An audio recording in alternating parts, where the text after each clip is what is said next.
Hello, everyone. I'm Dijon, Ira. and welcome to the Mustardcast, the podcast about the art of storytelling and how it's used across different mediums. Make sure that you like, comment, and subscribe if you want to see our channel grow, and to click the notification bell so that you're notified when we post. As always, free Palestine and Of every other course. country that's under Yes. siege, because Sudan, Iran, like it's bleak right it's, now. it's very bleak. Free us, Free free us us from from this the tyranny. warlord that we live under. All right, but so what have you been watching lately in terms of animation? In terms of animation, well, I can tell you one thing I haven't been watching. It's Stargaze. I need to catch up. Unfortunately, definitely so because it's over now, isn't it? No, it should be like No. what? I think the first season was 12 episodes. Yeah, I thought they were only doing 8 for this season. Or am I wrong? No, I might be wrong. that episode he definitely Okay. wasn't last episode. Cool. So yeah, I need to catch up on Stargaze. It's on my list. I watched something recently and I can't remember what it was. It was like an. It definitely wasn't anime. I know that for sure.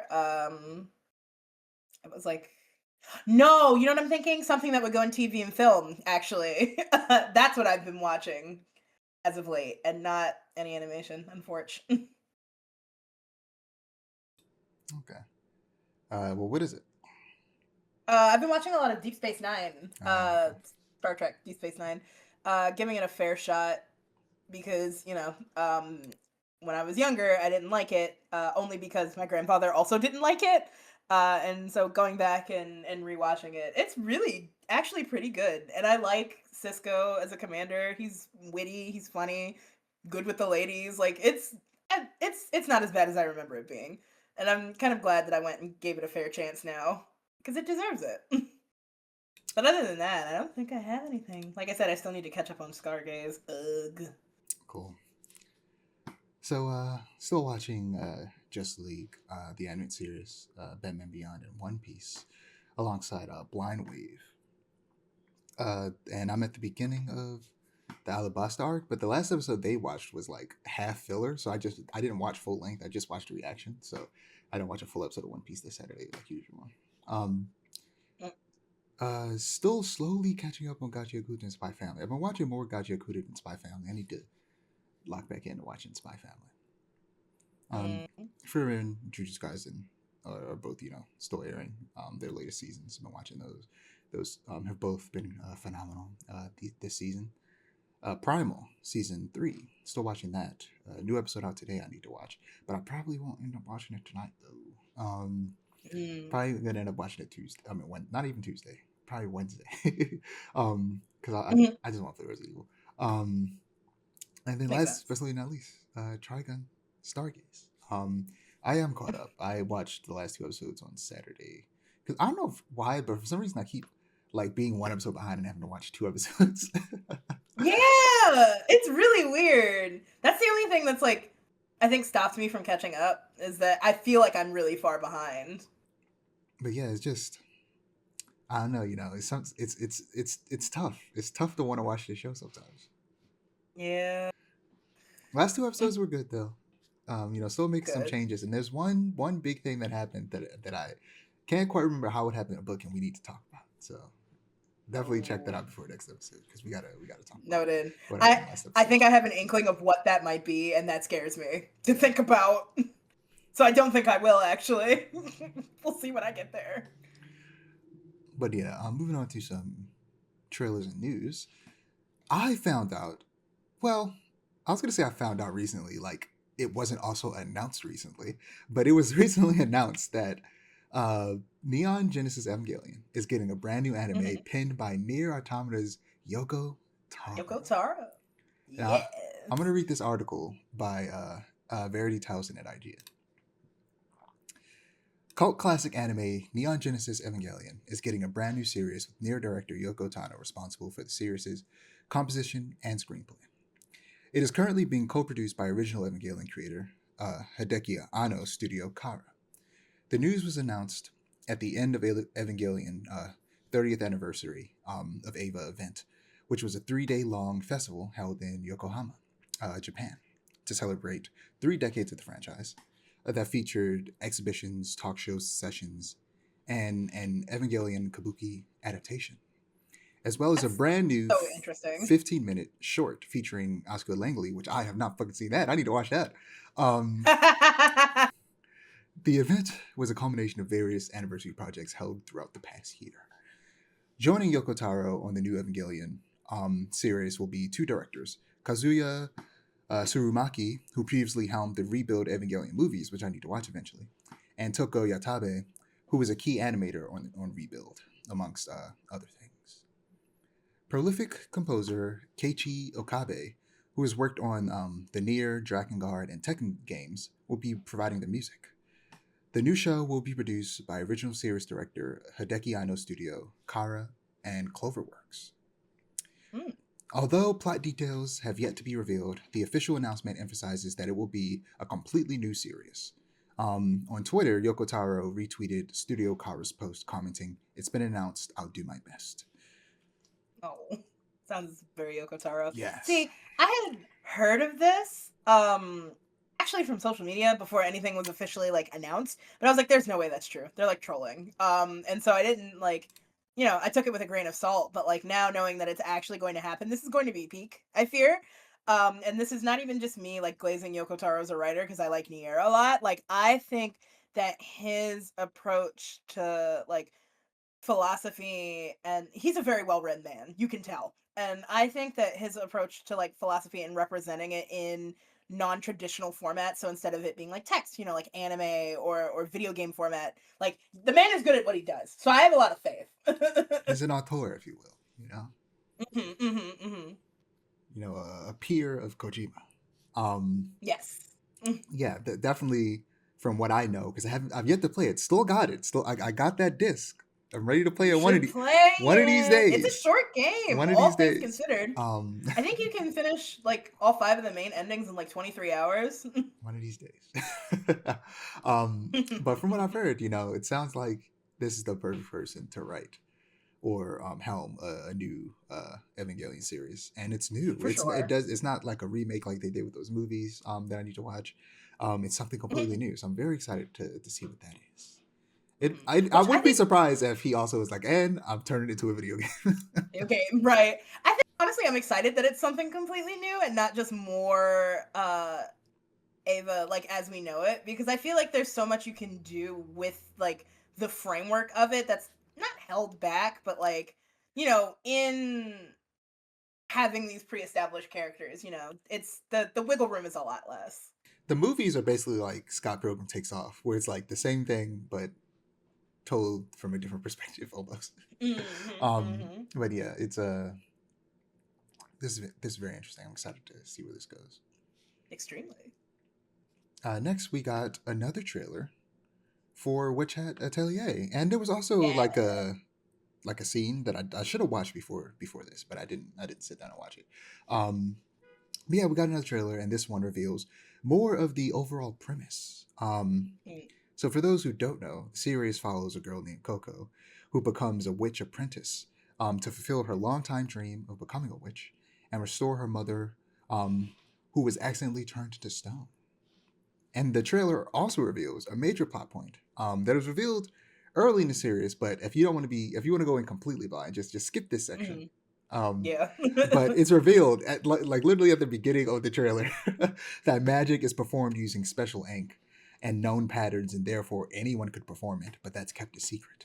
And that is like one of the biggest like revelations in the story and like a big conceit of the story as a whole. It's very interesting, the politics of the witch world. Ooh, and which yeah. Atelier. I'm very excited to just re-experience this story because it's coming real soon. It's coming at the beginning of April, which I didn't realize it was the beginning of April. In my mind, for some reason, it was April 30th, and I don't know why. But it's April 6th. Yeah, like mid-April. Yeah, like it's soon. So yeah, the next book we're doing after the one we'll be talking about later is going to be Hat Atelier. We're gonna start. I'm very excited. I'm gonna make sure I tell Bree to start reading it as well in anticipation for when they return, because right now they're taking a break from the pod. They're just busy with life. They got school and work and a bunch of other stuff. They needed to take some time away. But later in this podcast, we will have the return of Christian. Yeah. for the TV and film and the video game section alongside Miyune. So that'll be cool. Oh. We lost one but gained another. Equivalent exchange. Exactly. But all right, moving on to comics. Yeah. I'll just start off. Okay. One Piece, man, is peak, pure cinema. It's so good. Over the last week or 2 weeks since we last recorded, I have read so much more One Piece. Hold on, let me see what chapter I'm on. I am on chapter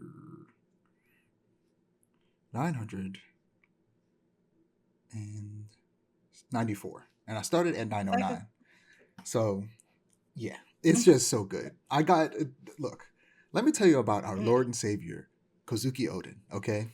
Okay. This character is going to go down as one of my favorite characters, and this arc is about to go down as quite possibly my second favorite One Piece arc. It is so goddamn good. Wano could low-key just be its own story. But it's only one piece of a greater story. But by itself, the Wano arc, which is at this point is it's ended. They're on the arc after it right now, but it is the longest arc in One Piece. Like by itself, it could just be its own. It could be its own manga, and it's just a part of the whole. It's so good. I'm sure. That's saying something with it being the longest arc. I actually don't think I read the last. Maybe I did, but I don't know if I read the most recent Kagurabachi chapter since last we talked. But I need to catch up. I'm a couple chapters behind on that. Still reading Chainsaw Man. I'm caught up on that. And Children X finally updated. Also caught up on that, alongside One Punch Man.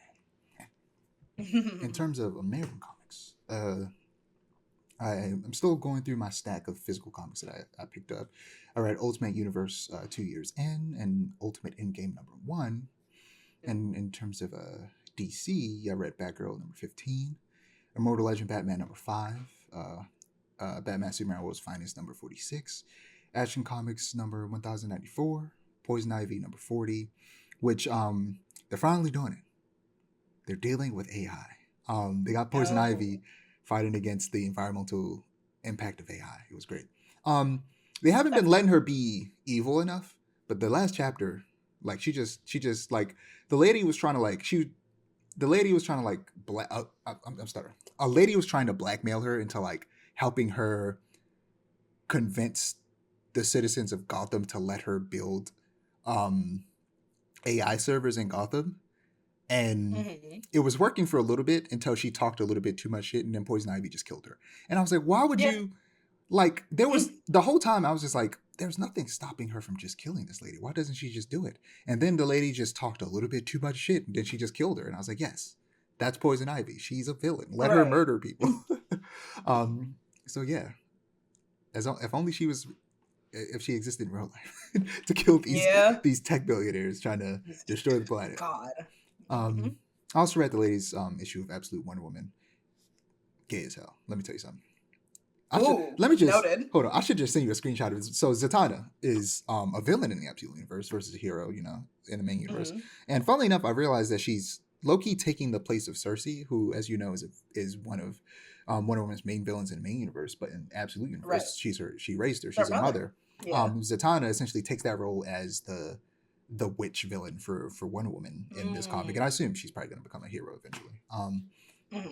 And she, at the end of issue 16, she attacks Wonder Woman, or begins to attack Wonder Woman with the absolute version of the Suicide Squad, which is just led by Zatanna and is full of a bunch of other iconic Wonder Woman villains. There was one that was introduced earlier in the story. I can't remember the name of, but there was Cheetah, Giganta, and might have been one more that I'm not remembering. But yeah, it's gay as hell. Like ever since Zatanna has showed up in this, it's been very gay. And like there was a moment where like Zatanna like gets real close to Diana's face and like threatens her or something, and then Diana's just blushing. And I was like, what's going on here? Lock in, twin. I know what you are. I know what you are. It's funny that you bring up Absolute Wonder Woman because I got fan art for it, of all things, on my Instagram feed, real randomly. It was nice fan art too. The way they drew Diana, ugh. But it really surprised me because it's like I don't think I interact with stuff or like comic stuff on my Instagram that much. So it's like the fact that it found me, I feel like is a sign that I should keep reading. Oh yeah, you should definitely keep reading. Noted. But yeah, and lastly, I finished up Cheetah and Cheshire, Rob the Justice League. The last issue was great, had a great twist. I know that the story it was like a heist story. And at the end, it was revealed that they weren't actually there to steal the thing that they were there to steal. They were there to steal something else. And at the end, Cheetah was turned into a human again. So I'm curious where they're going with that, because I know that Greg Rucka, who wrote this, he wants to write a solo Cheetah book. So he's clearly trying to set something up. It's just a matter of whether or not DC will let him Yeah.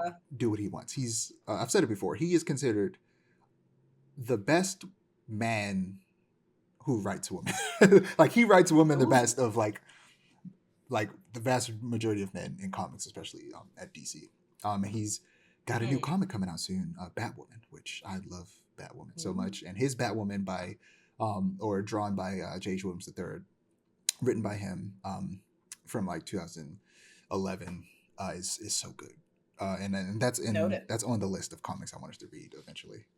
Gotcha. And yeah, I'm excited for him to finally be returning to Batwoman. But yeah, hopping into a bit of news. So last Wednesday, as a recording, the new history of the DC Universe, the Dakota Incident, released, and it was the highest selling comic of the week. Through no effort on DC's part, and instead through campaigning by its writers and artists and a hunger for Black stories from Black comic fans. The new history of the DC Universe is a book that is attempting to organize and streamline DC's very confusing history. And in this issue, they go over how the Milestone Comics Dakotaverse of characters fit into DC. Milestone and the Dakotaverse is the home of Static, the main character of the cartoon Static Shock, and many other great heroes of color. And these characters have been absent for DC for years because DC doesn't own them. And in my opinion, they never should. But DC has partnered with Milestone Media since its inception to publish their comics and produce shows like Static. And now they're bringing these characters back into the DC universe, which hopefully means we'll be getting a lot more from them soon. The people yearn for more Milestone, especially Static. If anything comes from this, it should at the very least be a Static comic that heavily features other Milestone characters. If they don't get their own comics, they should at least be in his comic. And with these new history comics, DC has been releasing them on the app day and date as opposed to a month after. But to help support the cause, I bought a physical issue and won't be reading it until I pick that up from the shop later this month. So, or in a couple weeks actually, because the month just started. But yeah, I'm excited to check that out because they're definitely setting some stuff up. Whether or not they already have plans or not, I don't know. It doesn't seem like it based on what the writers have been saying. It seems like this is going to be the deciding factor, like how well this does, whether or not they, actually, do stuff based off of this and start making a Static comic. At the very least, Static should be getting a comic.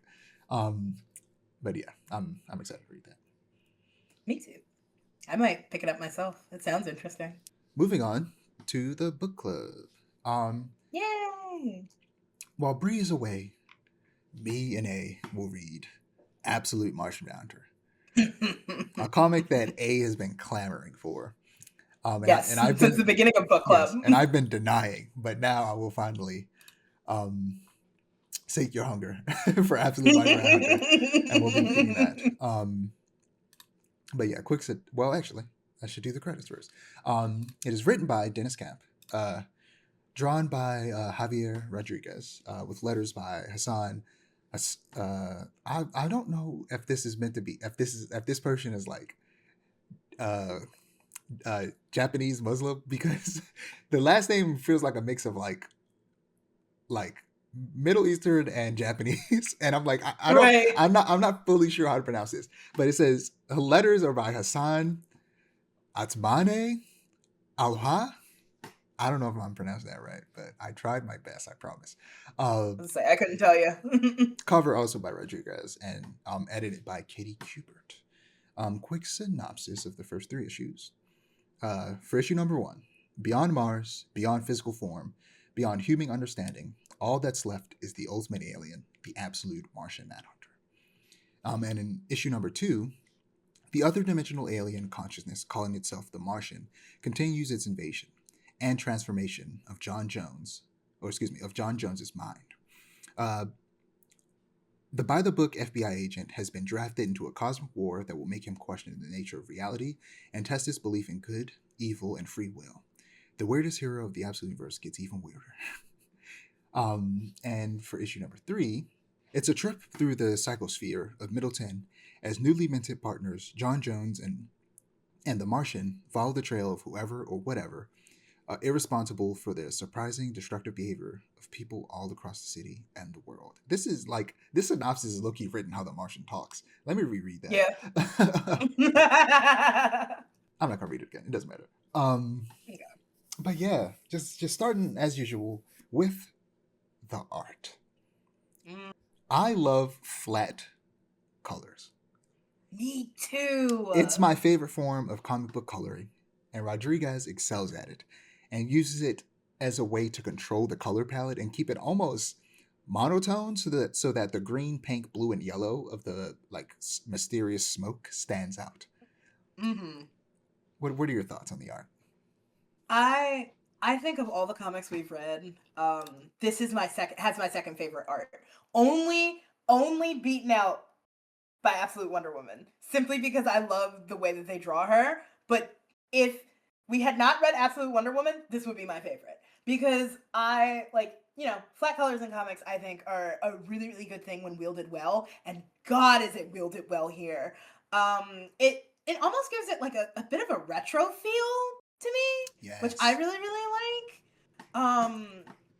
And I don't know, it just makes it fun. It's like when I think of the Martian Manhunter, right? Because I think my only experience with him prior to this is Justice League Unlimited, as far as back as I can remember, right? And his color palette in that show, from what I can remember, is quite muted, despite him being green. But everything in that show is muted. So to see it a little, a little colorful, a little cheeky, I like it. I really, really like this comic a lot. Yeah, it's awesome. But Mhm. let's get into it with a little Yeah. deeper analysis, starting with issue number one, or synopsis, I should say. Uh, we begin with a bang as we see FBI agent John Jones caught in an explosion. And he somehow survives with a light concussion despite being at the epicenter of the blast. He then leaves the hospital with his wife, Bridget, who is frustrated with how calm and collected John is, despite almost dying, and begs him to take time off of work to spend more time with her and their son Tyler, who is implied to be neurodivergent in some way. Mm. And I know that there is a key visual motif that I'm glossing over so far, but Mhm. I promise we'll talk about it. Okay, I'll get there. After leaving the hospital with his wife, John goes back to work where he's told to take time off after the ordeal he's been there. But John refuses, um, and his boss acquiesces, but tells him to stay away from the bombing case now that he has a conflict of interest. John ignores that and begins investigating anyway, and goes and interviews various people related to the bomber. After that, he goes back home to his wife, um, and tells her a live omission when she asks if he was granted leave, and he says no. He then goes to check on his son Tyler, who's made some incredible Play-Doh sculptures that looks very much like himself and his mother. But the one that he made for his father looks strange, to say the least. Um, Quite strange. and later that night, as John tries to sleep, he's plagued with visions of colorful smoke and can't fall asleep. So he goes outside the smoke, and unbeknownst to him, his wife is awake and concerned. And so is John, because he leaves work early, but calls into work late so that he has enough time to go to the hospital to get checked out. But the doctor says he's fine. So John goes back to work and continues to investigate the bombing, talking to the bomber's mother, who has strange multicolored smoke coming from her ears. And as it comes near him, John breathes it in And this is where I'll begin to acknowledge the elephant in the room. Throughout the entire book, John has been plagued with strange, multicolored hallucinations and a voice in his head telling him what people are thinking. And in this moment, it all comes to a head as he is bombarded with memories from the bomber's mother. So yeah, he stumbles out of her home, dazed, as he sees more and more smoke and inhales it all as he hurriedly walks down the street, coughing all the while. Coughing. All the while, he begins seeing people's thoughts and words made of colorful smoke floating around them.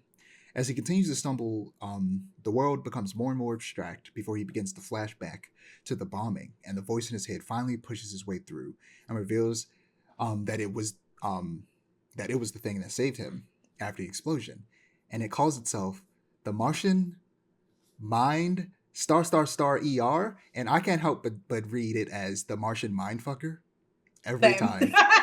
I'm just like Every single time. It's the Martian Mindfucker, and I know that's on purpose. They're trying to be funny. Yes. Yes. You could place anything in there, and what else would you put in there? It's stars. When you do that in a comic book, it means they're cursing. And they do that later on, like actual cursing. So it's like you literally can't not make the association. But yeah, what were your thoughts of issue number 1? So, from the jump, I was like, I'm going to love this comic, and I'm definitely, like, even if we don't finish it within the context of book club, I'm finishing this on my own. And 99% of that was because of, like, all the visual motifs, and how much, like, it says without directly telling you. And I love a narrative that's show not tell. But I think one of my favorite things that is really done well in this issue, is that this comic is very still. Like all the movement comes from, or at least in to me, in these first couple of issues, like all the movement comes from, the Martian the Martian mindfuckers like enacting kind of his influence over the world. And what made me like kind of bring that up, I had screenshotted it and put it in chat, was that series of panels where John's investigating the whole like bomber thing, and it's like you look for warning signs, and nothing, like there's no real like movement in air quotes in those sets of panels, but like it's like there's the implication of movement, but it's not there.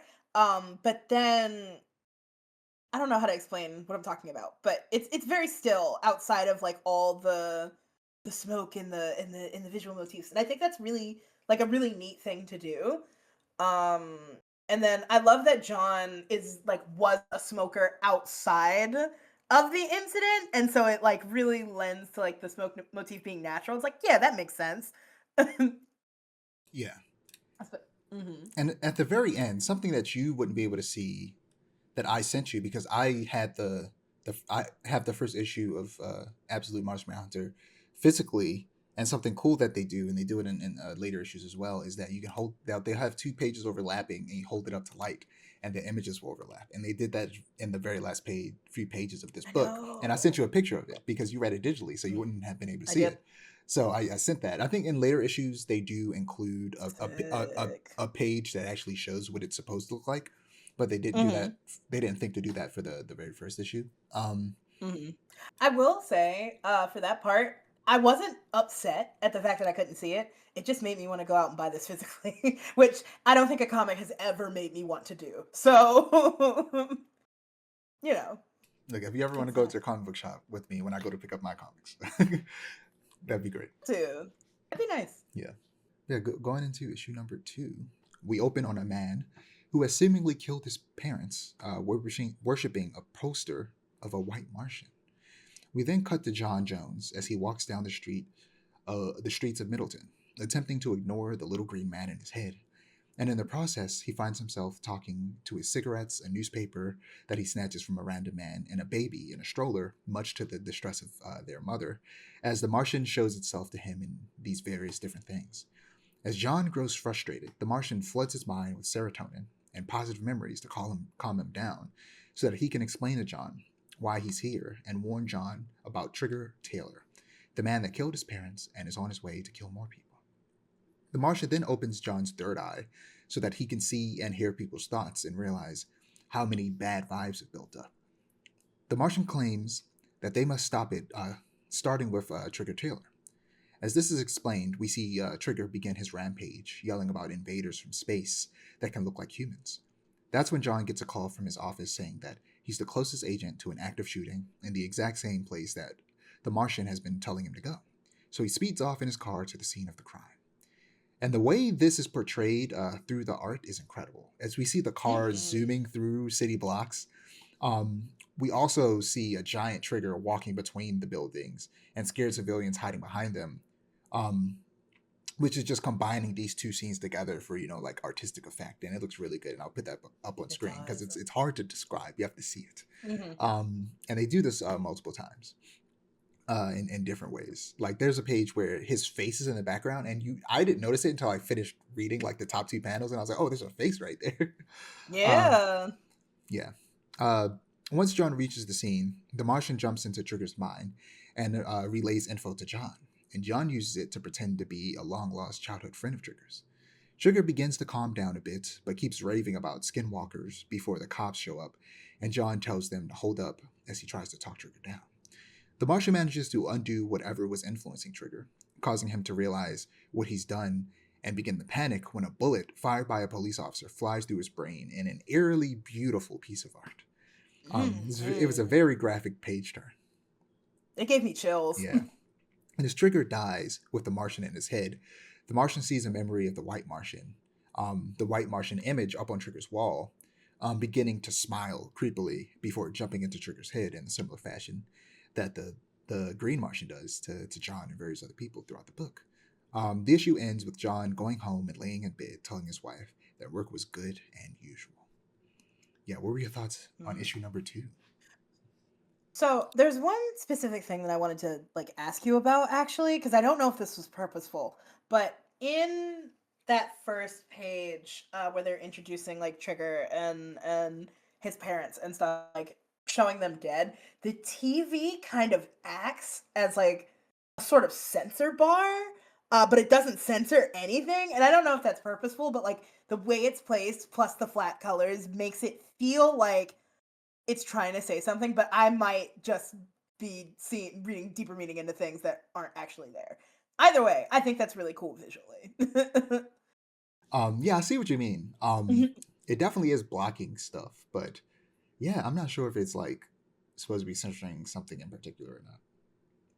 Yeah. But I thought that was really cool framing. Doubly so because it's the very normal I think it's not Wheel of Fortune. What's the other one? Price is Right, I think, gameplay, Yeah. or playing from the TV, and these two people sitting and watch it. It's a very striking image. I really like it. There's a lot of that in this comic, especially in volume 2, where it's very striking imagery that kind of distracts you for a moment from what's going on, but then you tie the imagery into the actual plot, and it's whoa, I see. Also, this whole thing is very topical for the times we live in right now. Yeah, very, very, Very, yeah, very very topical. much, American active shooter situation, and he is afraid of, People who look yeah, different from exactly. him. In any other book, I would call this heavy-handed, but the way they do it here is really, really good. And it's more So, topical because this book was written in 2025, right? this issue probably came out in 24. The end Mm, is because these books start at the end of 24. So you want to gotcha. talk about very heavy-handed, not so subtle politics. Dennis Camp, Mm-hmm. the writer of this book, is also the writer of the Ultimates, easily the best of the current Ultimate universe of books that are ending. And that book Mm, is just about the old the Maker, which is this evil version of Reed Richards, Mr. Fantastic, has taken over the world and turned it evil, for lack of a better term, and right. made sure that all the heroes couldn't become heroes or they became villains and worked for him. And the Ultimates are that universe version of the Avengers. And Mhm. the Ultimates book is about them starting a, a rebellion against Oh, well. governments that are very similar to real life governments that are doing real messed up stuff. And people Mm, in real life are using some of the symbols from that book in real mhm. life as they protest. So Dennis Well, Camp there you have it. is not trying to be subtle when Yeah. at all, ever. And you know what? I like that. I'm glad that he's not trying to be subtle. Because it's like nowadays, these are not the times to be subtle. It's our, like, honestly, a bit of our civic duty to, like, not be subtle about it anymore. Because subtlety is where darkness is allowed to breed, if that makes sense. Mm-hmm. Yeah. It's like, if you let dealings like this go on in the dark, and it's like, oh, let's be subtle about it. Let's not bring it, like, no, we need to call, like, people who support the rise of fascism, people who are contributing to, like, our unstable political climate. We need to call that shit out. Call a spade because it's like, I don't know. I just think this is a really good book for us to be reading right now. Yeah, maybe the Ultimates will be one of the first like Marvel books we read. Moving on to the final issue we read for this episode, issue number 3. It begins with a woman setting a homeless man on fire before we flash to the next day as John investigates the crime scene, and we learn that 24 people did the same thing at the same time across the town. As John interviews the murderers, they all claim to not know what came over them, and they all have a halo of white smoke going around their face and covering their eyes. As John goes home after the interviews, the Martian bombards him with violent images of war to describe what the White Martian is attempting to do to Earth and has done to countless other planets. As John talks to the Martian on the lawn, his wife watches him from the window, concerned.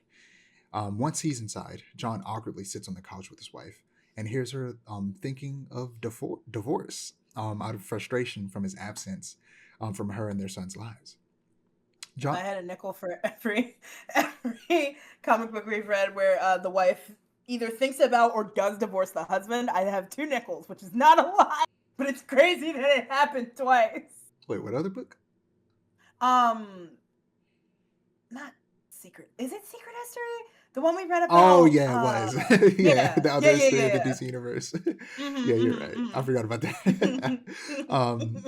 Yeah.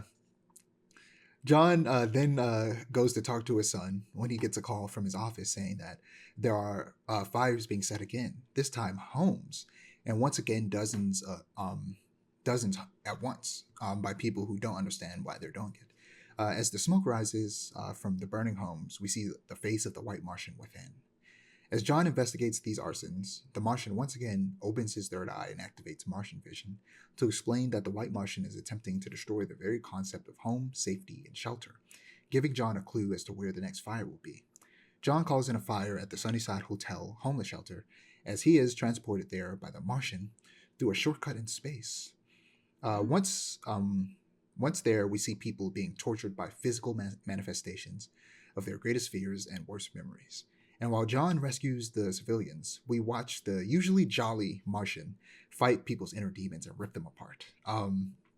Also, he's just as overpowered as he is in the main universe with his myriad of powers. Like, doing, like, I think, like, he said, and I quote John, he said, doing something to the oxygen molecules to protect John Right. from the fire. And of course, basically teleporting him to the scene of the crime. As John goes to rescue the last person, they approach him covered in white hot fire and tells him that he can see the Martian and the smoke before dying in John's arms. And, the smoke just being very symbolic overall. We've been seeing, John smokes, the Martian, like he sees people's thoughts as smoke coming out of them. And then this white Martian is like trying to burn things and create smoke. It's very, very interesting. But yeah, what are your thoughts on this final issue? So I really like the natural evolution of the smoke motif here, where it goes from like, yes, like the I guess you could call it a dichotomy of like the Martian and his like colorful smoke and how that represents I guess goodness, and then that idea of like pure white smoke being the representation of the white Martians, like that's evil, that's negativity, that's in the words of the Martian himself, bad vibes. And I really think that that's an interesting way to play that motif, because they very very easily could have gone with the white smoke good, black smoke bad, because black smoke means fire. But I'm glad they didn't, and I'm glad that they're using like color as that motif. Because it's like, it's novel, it's fresh. I don't think I've ever seen anything like that before.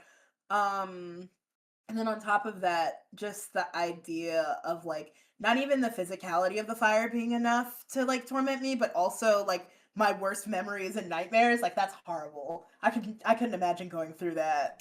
Yeah. There's been And some horrible things that I've seen done by villains in these books that we've read over the course of book club, but I think this is like pretty up there yeah, on levels of like horribleness. very much. And yeah, we get the relationship between Bridget and John like falling apart, and you can tell it's something that was happening before the Martian, and the Martian is only making it worse. And he um, doesn't even know. like, well, he knows now because he read her thoughts. Well, yeah, yeah. But yeah, like that part of the story is very fun. Like his relationship Mhm. with his wife.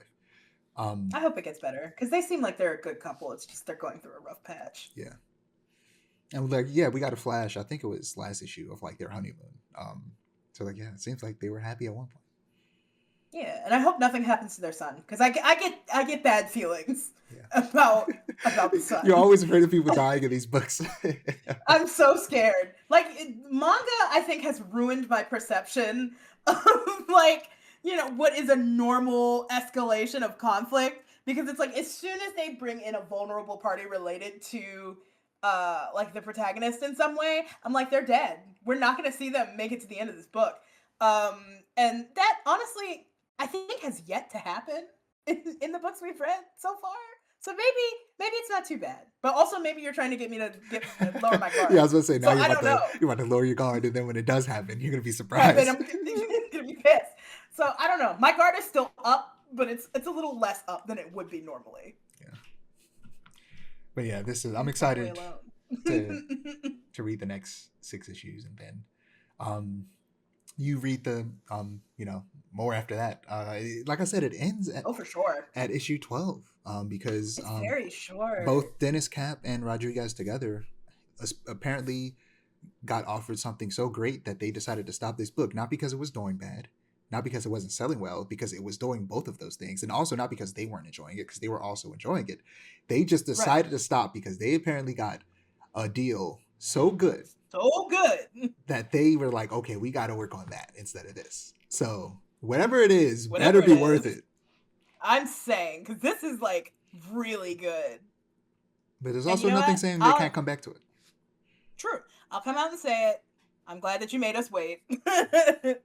That it was worth starving for, and I'm kind of mad about it Yeah, like I said, because I mean, whether we do an actual like full on like review of it, or we just come back one day and just have a discussion about it, we're probably since it's ending at 12 issues, we'll probably just come back and actually talk about the rest of it. Nope. We'll have the first return book. Nice. So yeah, that'd be cool. Maybe Yeah. eventually we'll just straight up. Well, I don't know, because I'm thinking, what if we just you know what we should do now that I'm thinking about it? Mm. We should do just issue number 8 of Absolute Green Lantern. The one that I keep saying is the one that Ooh, uh-huh. people should read first. We should read Yeah. issue number 8 of Absolute Green Lantern. We should. That And then come back to it. that would Be be nice. so random. It'd just be like, okay, forget everything else. We're going to read issue number 8 of Absolute Green Lantern. Lantern. Because to me, that is issue number 1. That is the issue that actually fully got me invested in the story, and where the story starts to really pick up for me. Got you. Okay. Because I started Absolute Green Lantern, and I really liked issue 1. I don't know. I've been lazy about reading the rest, but maybe reading issue 8, like you said, will get me back into it. Because I really want to get back into it. Doubly so, because I keep seeing it everywhere, and it's like a sign to me. And because I kept getting it in this book mixed up for some reason, I think my brain was thinking like green and green, so it's all green here. And Loki, when I started reading it the And first there was time, an ad I was for reading. it in this book. Yeah, in this book, there's no way. Like, what is When I it? Was it started- issue number 1 that ends with like part of the first issue? The preview? Yes. And when I was reading or trying to read Absolute Martian Manhunter for the first time, I'm like, damn, this really feels like the beginning of Absolute Green Lantern. And guess what it was? 'Twas the beginning of Absolute Green Lantern. Hilarious. I had picked up the wrong book. That being said, the fact that it was at the end of volume 1 of this, or book 1 of this, I was like, wait, I think I messed up Yeah, again. that's funny. He was like, wait, did I make a mistake and read Green Lantern again? Okay, the third time, but no. But yeah, it's trying to get me to read it real bad. So I'm going to listen to the universe. And I will read issue 8 and then read backwards and see. Yeah. And I might be going nuts so crazy about it the next time we have the podcast. We'll see. Like issue 8 gives you something to look forward to, but also the reason I say this is because issue 8 is actually about her life that leads up to her going back to the town that she's in at the beginning of the story. Mm-hmm. So Gotcha. Yeah, it's low key, like it's chronologically it works, and it's also very interesting and will make you go, okay, I want to read more. So moving on to TV and film, we have the return of Christian. Thank you. How have you been? I've been doing all right. It's great to return to the show. Also, it's been a lot of entertainment stuff going on.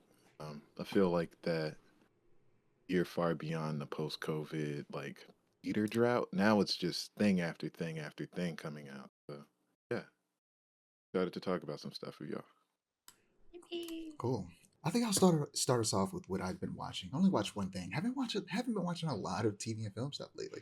Usually, I feel like while you were awake, Christian, I was the one that had the most. But now I don't be having a lot. But recently, me and a group of friends from high school, which includes Bree, who I've mentioned earlier in the podcast, taking a break because they're just busy with life. But we've started watching movies together via Discord, like every other Sunday, which we might watch one today, or it might get delayed because a friend's birthday is coming up, so we might just all get together and watch something in person.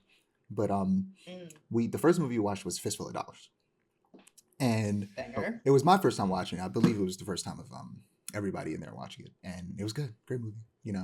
The first in that trilogy of movies by Sergio Leone. And we definitely plan on watching For a Few Dollars More eventually. But rather than jumping straight into that, the second movie we watched was Yojimbo, and I chose that movie because I started watching it like a couple years ago, got 47 minutes in, but for some reason didn't watch it. Finished watching. I might have fell asleep or something, and just never got back around to it. But I didn't realize until I read the description that this is the movie that Leone copied for Fistful of Dollars, and it was very coincidental. I had no idea until I read the description. I was like, wait, that sounds like the plot of Fistful of Dollars, and I know that like Leone stole some ideas from Kurosawa, and I didn't know which one. I didn't know which ones exactly. I thought it was The Good, Bad, and the Ugly, but apparently it was Fistful of Dollars. So it probably was also Good, Bad, and the Ugly, but yeah, I'm excited to eventually get to The Good, Bad, and Ugly, but we got to watch For a Few Dollars More first. But yeah, Yojimbo was good. It was just startling seeing the similarities. Like the beginning especially was very similar. Once it got to there's a moment where the main character talks to like this dude who owns like a restaurant and a very similar or bar, and a very similar thing happens in Fistful of Dollars. And I was like, man, this is really the same movie. But yeah, good movies, both of them. And I'm excited to watch some more. But yeah, hey, what have you been watching in terms of live action TV and film? So live action TV and film. Let's talk about it, because actually I do have something for once. Usually I have nothing for this section, but me and a friend of mine have been steadily going through Star Trek Deep Space Nine to give it a fair shot after we both kind of snubbed it a lot in our childhood. So we've been watching Deep Space Nine again. We just watched the season finale yesterday, and all I have to say is that, like, Deep Space Nine hate is kind of unwarranted, because it low-key goes crazy.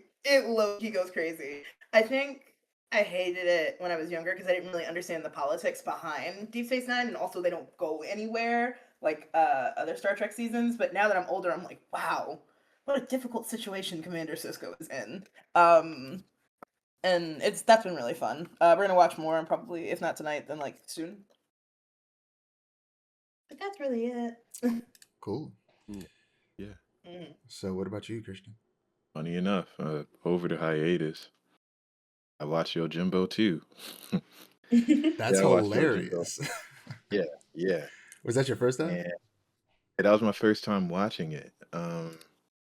Yeah, I just at the start of the hiatus, just watched I watched High and Low first. First film I watched was High and Low, and I finally finished it. Watched do that, and I really enjoyed it. I thought it was a very good it was a very good thriller drama. And yeah, it was just cool being able to see a modern setting Kurosawa film and Yeah. then immediately go I, to a samurai yeah, film. I really want to watch High and Low. I want to watch some more modern setting Kurosawa Oh yeah. movies. And and the same cinematic language, like the way he blocks characters is just so cool. And the way that he places people in the frame. Even in Jimbo, the one scene where he arranges the two mobs to fight against each other, but no one's hitting each other and they're moving back and forth. Like some of the composition stuff that he does is very cool. And yeah, Sergio Leone was like, I'm gonna do that, but with cowboy hats. It's literally those films. So it was cool to see where a lot of that Western language came from and how a lot of that Western language eventually would turn into what Star Wars became. Like you can see all of Yeah, that synergy. like that Western and samurai inspiration, where they're both directly inspired by each other. Ended up being Exactly. both of them ended up directly influencing Star Wars, and then eventually we got a more literal Western story set in the Star Wars universe with the Mandalorian.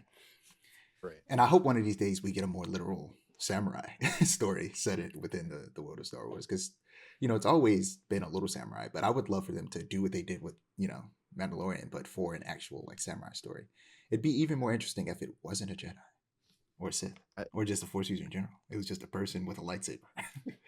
right. Yeah. And I feel like they've gotten close to it. Like in Visions, they did a short film where it was somewhat samurai based. But yeah, it would be cool to see them get into that bag more. Um, in regards to shows, only show I've been watching right now with my partner is His and Hers, like a drama on Netflix. And it's definitely like your normal small town, like murder mystery type story. It's a bit on the soapy side, but it's very well shot and well acted. So it's been a good watch so far. And yeah, overall that's really been it. Yeah, just really watching stuff like that. Getting into a bit of a trailers and news. Let's start with the second trailer for Mortal Kombat 2. Um, it continues to look leaps and bounds better than the first movie. Did you guys manage to check out the trailer? Yeah, and it Yeah. does look way better. Yeah. Oh, Did either of you see the first movie? I didn't see the first movie. I don't think I did. You're not missing Yeah. out on anything. Yeah. This you could for sure probably just hop into this one and you don't need to see the first movie. They're probably going to kill the main character from the first movie at the beginning, I bet. The first movie made the horrible mistake of creating a new character to be the lead instead of just choosing one of the characters from Mortal Kombat's iconic roster. And the second movie is fixing that mistake by making Johnny Cage the main character. Mm. And the movie will also actually feature the tournament this time, because that also wasn't in the first movie. It still looks kind of cheap in a lot of ways, but that Loki gives it some charm for me. Yeah. But Yeah. yeah, I am excited for this one. Far more excited than the first one. I forget when it comes out. Let me check. May 8th. So Wow. literally a Okay. That's month, so literally soon. like 2 months away. Crazy. Oh, that's crazy. Um, Oh. to the day.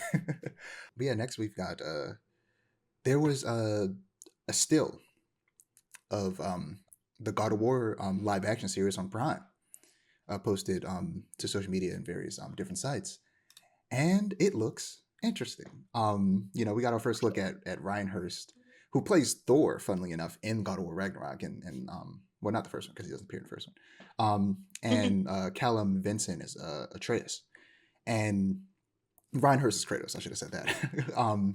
And yeah, it just looks a little uncanny. It doesn't look quite right. Um, Like, So, mhm. yeah, and I think a lot of that just comes from a combination of it being a behind the scenes photo and not an actual shot from the show. combined with how realistic the games already look. So we already have very specific faces and body types attached to these characters. So this just looks odd. Um, I think that the finished product will probably look a lot better. And I don't like necessarily agree with people who think that they should have started with like the Greek saga. Um, I think that 2018 and Ragnarok are made to work, like whether you've played the OG games or not. So it makes sense to start from there. And I think that its cinematic nature makes it just much more suitable for a live action adaptation. Um, Mm. with that said, I also hope that we get an adaptation of the Greek games, but specifically in animation, because that's the medium that I think those games would be better adapted in. But yeah, what did you guys think? I thought it. I agree. It's just the same uncanny aspect of the art direction looks very similar, but Mhm. we're just so accustomed to seeing the way that the characters look. So it's like everything else looks like the game, but the faces, folks, I feel like it was a beard gate on the internet. Everybody was talking about Hearst's beard. Um, I think that Brian Hurst he looks too like what's the Western European. I think that's the problem. I Yeah. think he's too regular white. He has too much of a regular white man face and not enough Yeah. of a Mediterranean white person's face. Yeah, Like like that's just a white dude in body paint to me. whereas Kratos And has that's not a lot of ethnic features and he's been voiced by only black people. Or well, specifically the adult versions of him. The kids versions I think have been voiced by white people. But like T.C. Carson and Christopher Judge, both black guys. So like he just has the energy of a person of color, whether that be black or just, a Greek person who might be mixed with other things. Like so like seeing just this straight just white man yeah, and like Kratos cosplay, it just looks strange. yeah, Yeah. But it doesn't look bad. I think once the series actually comes out, we'll get used to it and it'll actually be pretty fun. yeah. Yeah, I don't want Amazon Prime to mess up their streak because so far they've been pretty good with the video game adaptations. Mhm. I want this to be good. I'm not Right. hoping this is bad just because we got this one shot that looks a little weird. Right, it's like it's just one shot, and there's been so many times when one shot has came out from a thing and a product actually came out very good. An Mhm. So example that I've seen people use is Mad Max Fury Road. Where if you mm, just seeing those still shots that they posted before the movie came out, you would think it would be the worst movie in the world, and it turned out to be incredible. right, But last episode we discussed uh what was quite possibly the best PlayStation State of Play of all time, where they right. announced a God of War trilogy remake. Could we get your quick thoughts on that while we're talking God of War, Chris? Oh, absolutely, yeah. I thought that state of play was very fun. It just, I don't know, it felt nostalgic because it was just a lot of fun surprises. It was cool seeing TC Carson come back. And I think the idea of the original God of War games getting a remake is just it's very exciting. And it makes me just wonder, like, are they still gonna do beat 'em up, or is it gonna be in a style of the Norse games where it's like more close camera, parry based combat? The possibilities are definitely vast in regards to that. I think the one Um, thing I don't want is a close camera. Like the camera's gonna be third person. You can control the camera yourself, and it's not gonna be fixed camera like the older games. And I accept that. But that camera better be pulled way back. right. I do not want that camera to be right on Kratos' neck like it is in the current games. Yeah. If I can see his neck veins, it's too close. Also, Silent Hill Black protagonist. That's pretty tough. Yeah, That's cool. we can talk about that later though. Oh yeah, oh my fault. The John Wick game or Untitled John Wick game. I hope that's just the name of the game. It's probably just gonna be Untitled John Wick. John Yeah, Wick. it's just gonna be John Wick because there's only Yeah, one John Wick game that I know of. Is John Wick Hex. And that isn't necessarily the type of John Wick game people are looking for. So it's probably just gonna be called John Wick. There's no reason to give it any other kind of name other than John Wick. Like that's enough. That's all you need. There's no other game that's just called John Wick. so did they show Control Resonant during the state of play? They did. Yeah, that game looks that looks that I, yeah.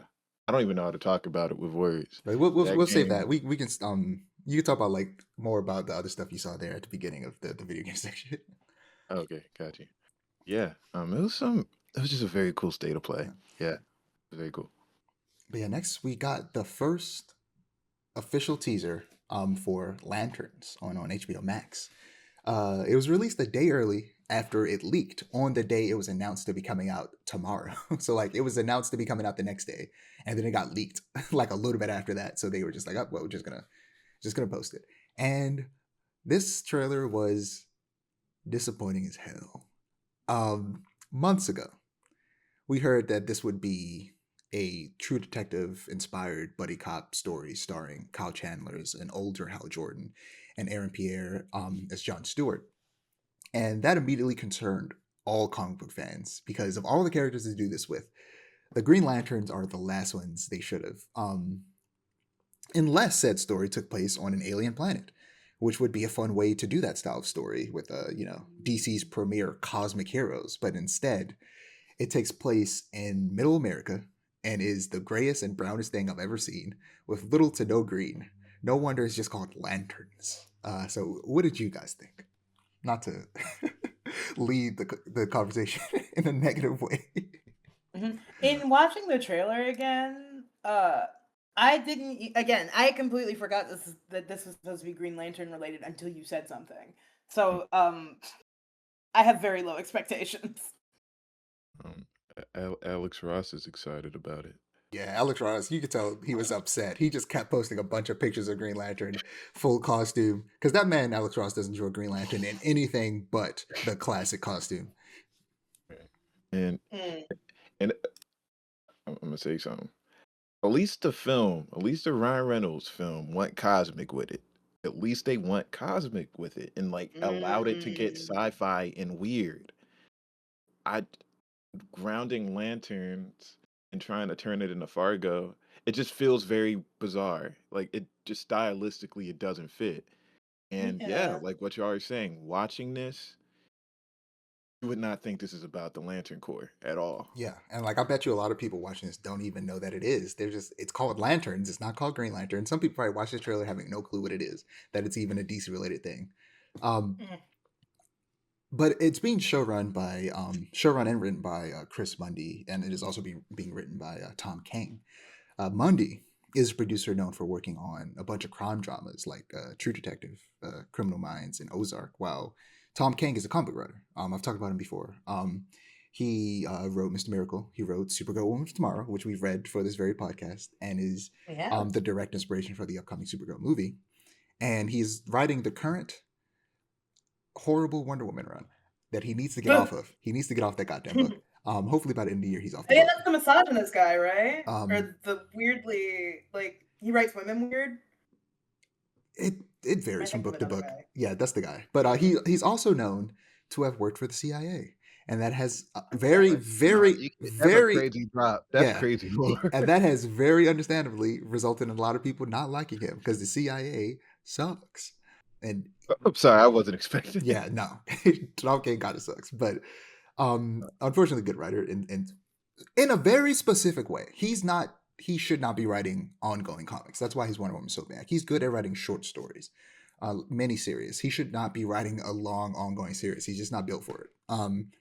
Yeah. But like, even though I don't like what they're doing, I don't want it to fail because I don't want the DCU to fail. I just wish that they chose literally any other characters for this. Because the thing is, the idea isn't bad. It's not a bad idea. Not at They're all. doing something that I talk about all the time. Yeah, you take these characters, you throw them into a different genre that isn't just the same action comedy with a little bit of drama that we get over and over again from Marvel. And that, well, DC didn't even really try to replicate it. But like, yeah, doing something different from what Marvel is doing all the time, which is just that same genre. Yeah, you need to do that, and these characters can fit into a bunch of different genres. The problem is you got to choose the right character and the right genre. You can't just be throwing these characters into anything. Now, this story would work better if it was like if they needed it to be Green Lantern, if they desperately wanted this to be a Green Lantern story, but they wanted it to be this buddy cop, True Detectives, like detective noir story. Set it on an alien planet. Have it be on an alien planet that somewhat resembles a Midwestern American town, but it's full of aliens. And That that would be way, really easy to you do. and you give them their full on Green Lantern garb, because when the Green Lanterns are off planet, they're not usually wearing regular clothes. They're wearing their Green Lantern uniform. So you get them out there in their good comic accurate Green Lantern uniforms on a different planet. Hal Jordan's training up John Stewart, and they're solving some mystery on an alien planet surrounded by aliens. But the story itself still feels grounded. The fantastical and sci-fi parts of it come from the fact that they have these magic rings, and the people that they're trying to help, and the whatever mystery they're trying to solve revolves around aliens. But that's all they needed to do. But if they really needed it to be on Earth specifically, you don't do Green Lantern. You do, like, if it didn't need to be sci-fi, which it feels like they don't care about the sci-fi element. So if you didn't want it to be sci-fi, it could have been The Question. It could have been Sandman. It could have been maybe not Detective Chimp. That might be a little too wacky for him. A little monkey that can talk. It could have been John Constantine. It could have been if they wanted it specifically to be sci-fi, they could have done Hawkman and Hawkgirl. If they wanted to be buddy cop, they could have did those two. But you're gonna agree with me, eh? And you've only read one comic of them so far. A character who doesn't have a lot of solo comics, but not every, but damn near every single one of his solo comics is about being a detective in the Midwest, is Martian Manhunter. Duh! Wait, you're so right. If they wanted to do a sci-fi detective story with a character whose most of his stories take place being a detective in the Midwest in America on Earth, and he's an alien, you do Martian Manhunter. They could have taken so many avenues to get to the same spot and not upset the hardcore fans who actually know about these characters and read the comics. I don't understand why they chose Green Lantern of all characters to do this with. It's so weird. And it has nothing to do with popularity, because the first DCU project was Creature Commandos. Nobody knows who those characters are. I didn't know who half of them were. Fucking Peacemaker got 2 seasons of a show. And I would argue that the average person knows just as much about Martian Manhunter as they do Green Lantern. They just know that they're a DC character and they're on the Justice League, and that's about it. They might know a little bit about their powers and what they look like. That's the end of that. So, like, they could have done Martian Manhunter. And if they and lastly, if they really was like, we need it to be a Green Lantern, they could have done the OG Green Lantern, Alan Scott, who is a completely Earth-based hero. And yeah, or they could have done Hal Jordan as the Spectre, who the Spectre, the previous person to hold that mantle, was a detective. Like, there's 1,000 different ways they could have done this. Right. So let me ask you something. I'm going to ask you specifically, Chris, because I think A knows the answer. Do you know what DC stands for in DC Comics?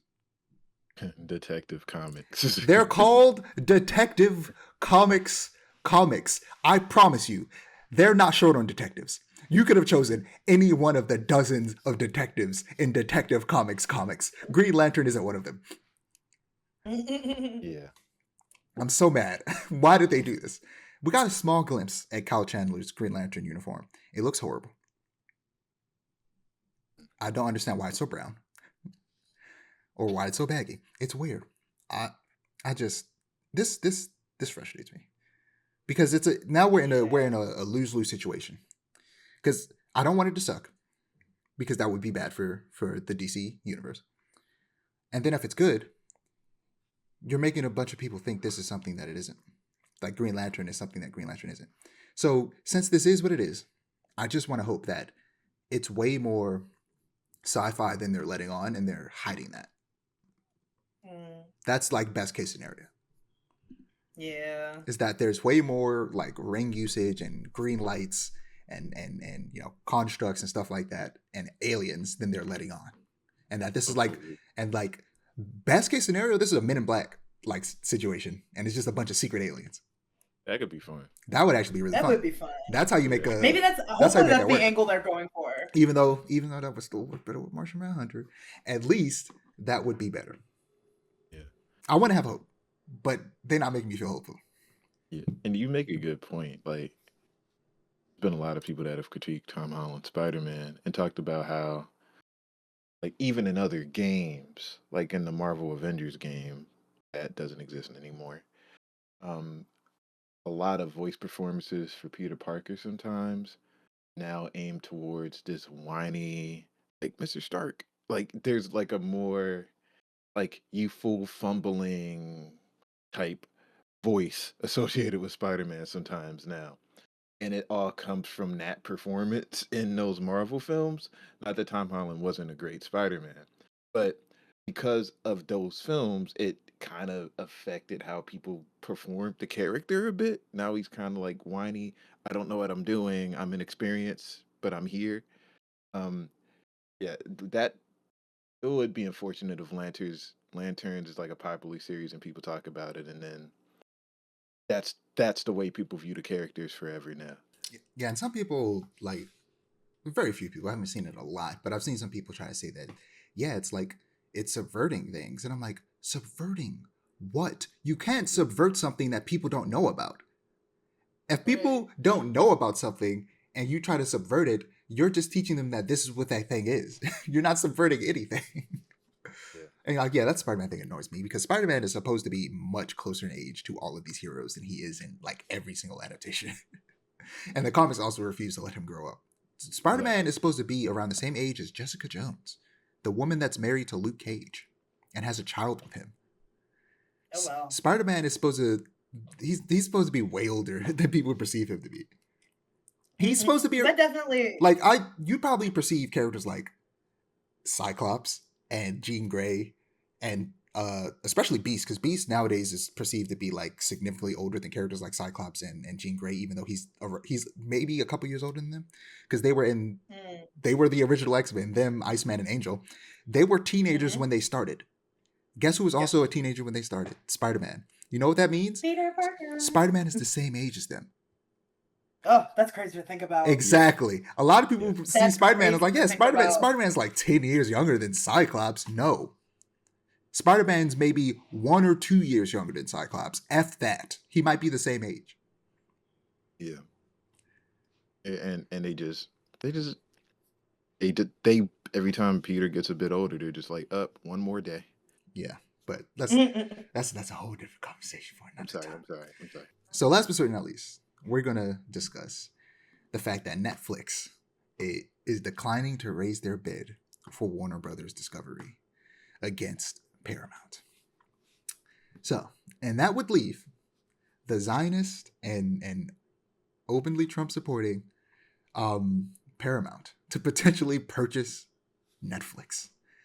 Uh, Look, Netflix having WB might have meant the end for theaters, but at least it wouldn't have been in the hands of someone who is openly supporting Trump. Now, whether or not they're doing it behind closed doors, who knows? But at least we wouldn't have someone who's openly supporting Trump. Now, just like, well, sorry, I lost my train of thought. But just like with Netflix a few months ago, this has not actually gone through, despite them acting like it. Like Netflix tried to do the same thing, and we talked about that very briefly. Like it has not gone through. Don't let them convince you it's gone through. Okay, because they're trying to. When I talked about it before, I had like pulled a quote from someone who pulled like this specific like psychological thing that like companies try to do, where they try to convince you that something's set in stone even when it's not. I mean, that is what they're trying to do. This is not set in stone.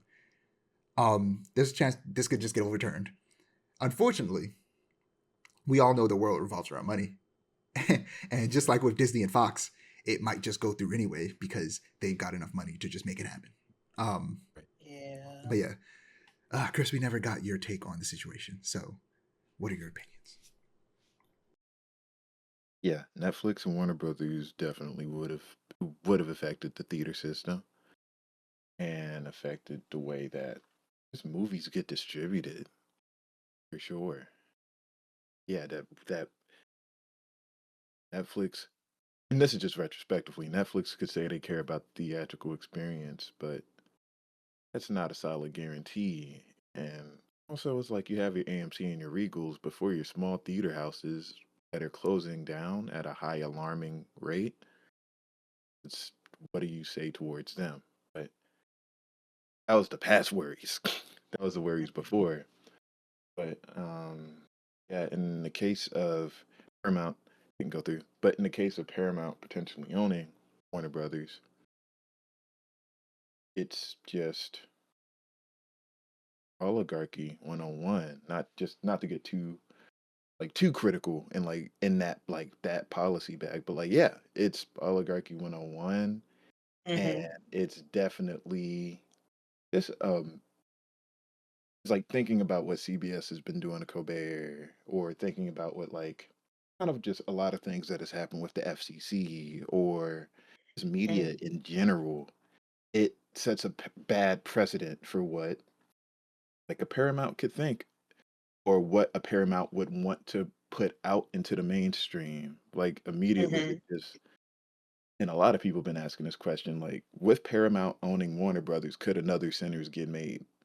Like, are things that are Mm. remotely somewhat left leaning, or have any sort of critiques of capitalism, or have socialist ideas, would anything like that make it to the finish line? Like, it was Twitter's been, I mean, Twitter's Twitter, but there have been some people that have been kind of funny and have been releasing like post Paramount Warner Brother deal versions of Superman. And it was like, Eravia has a right to exist, Lois. Like, people have been so silly. Like People have been I feel like people have glossed over the fact that that movie does just straight up have Israel Palestine like allegory within it, and I feel like we kind so, of just gloss over that and like that they managed to do that, even if it was using fictional versions of it was crazy, and to very clearly be on Mhm. the side of Palestine. Shout out yeah. to James Gunn for making that happen. Shout out to For James sure. Gunn. And Shout it's out to like, James Gunn. oh, for real though. And it's like, would Paramount be game for that? No. And that's the thing. It just, it, And yeah, you bring up an interesting point, Christian. You were like, I don't want to get into the policy of it, but I think that getting into the policy of it is really important yeah. because, like, on the surface, of course, this is just like a media acquisition deal, but, like, underneath all that, this is another notch in the censorship pistol. This is another notch in the kind of decline of media in the arts. Like, Mhm. because of censorship, and it's like I don't know, that scares me, that really scares me. Yeah, yeah, yeah. Everything there. Yeah, it's a very bad precedent. And it's just another step closer to state owned media. And Hmm. that is, I mean, goodness, to be a creative right now, Yeah, it just, just it, Is bleak. the yeah, laws surrounding entertainment are just so behind, yeah. Hmm. and like so many more safeguards need to be put in place to protect the entertainment industry in so many various different ways. Specifically, the the creatives, because they are always the ones that getting fucked over by the people Hmm. up top who just want to make money. Um, and especially like we're talking about now with them, we're now in a position where they could try and censor things because they Hmm. just have far too much power, and that there needs to be more checks and balances in regards to the entertainment industry as a whole. But the government right now definitely doesn't want checks and balances. Um, Right. Nope. but It feels like we're sliding back into the Hays Code era, and that's Exactly. not good. That's Yeah, not good at all. yeah, yeah, I want to yeah. talk about a few kind of just some additional info I came across about some details that Paramount has revealed regarding like what they want to do after this merger goes through. I'm getting some of this from discussing films on Twitter. So just a few bullet points. They say that HBO Max and Paramount Plus will be combined into one service, which will probably be ludicrously expensive. They will try to have 15 films per studio with 45-day theatrical windows for each film, which is that feels insane to me. That's very Uh, insane. the merged company will have approximately 79 billion in debt. It's insane that you can have that much debt and buy a company and accrue more debt. It's insane to me. Right. Um, Right. Yeah. they would implement 16 billion in cost cutting, including consolidating on tech infrastructure, real estate, corporate overheads, and Boy. more. They have no plans to sell or spin off any of their cable assets. And they will continue to license movies and TV shows to other studios and platforms. And lastly, but oh god, not least, AI will be a tool for artists, but never a Ugh, replacement for storytellers. I don't believe that. Okay, yeah, I don't believe that either. Beyond a Um, shadow of a doubt, I don't believe that. yeah, Yeah. We're gonna see a lot more AI generated movies and scripts. Are we excited? Uh, But this hasn't gone through yet. We can't talk like that. no, yeah, it's I don't even know where to start. It's and it has been a long trend, and hey, I'm very glad that you mentioned the Hayes Code. Is yeah, in regards to what there's been a war in regards to what's considered to be obscene or not, especially in regards to policy. Um, and a lot of what folks have in regards to the language of what's considered obscene or language for what an obscenity is and what should be on Mhm. screen or not, a lot of it is just very anti-other, a lot of it is very anti-queer, and just a Yep. lot of it's just very violent in regards to what's considered an obscenity or not. And it is very Hays Code type language, like in regards to like certain relationships being shown on television, whether Mhm. interracial Mhm. or homosexual, or like various types of relationships on TV being considered quote unquote obscene. Mhm. Mhm. It is scary to see just the overlap between Yep. just policy on a state level, but also it leaking into cinema. Mhm. And I think this is my hope. I hope that a cinema brat era can happen again, and the same sort of empowerment that led to folks like Sam Raimi being able to make an Evil Dead and just make it and show it in theaters on his own dime. Like, I think this is the time for independent film now more than ever, and for film Especially, communities yeah. to band together, especially as like physical media is starting to come back. And Because Iron just Lung is a really good example of that, of like an indie filmmaker making a film on their own dime and it doing amazing, right? right, Granted, yeah, it's coming perfect, from a YouTuber that is like one of the biggest YouTubers on the planet and makes a lot of money. Um, Yeah. so yeah. that's a very specific situation. But And it is a Yeah. specific yeah, we situation. also. I'm sorry. Go ahead. Yeah, I know, yeah, but it is a specific situation. But he's not like a Lionsgate. Yeah, Like he's Mm. not like a Paramount. And that I think the idea that people that have the resources can just put out a film and get consideration and not go through the studio system, it is specific. yeah, But for I sure. do think it's definitely It's a step in I, the I, right direction. yeah, I want to see more Sam Raimis. That's my hope. Like just Mhm. more folks to just like Yeah, I just think embrace physical medium again. yeah, Yeah. unfortunately, like the economic state of the world. I hate saying that, but it makes it hard for people to just fund their own stuff.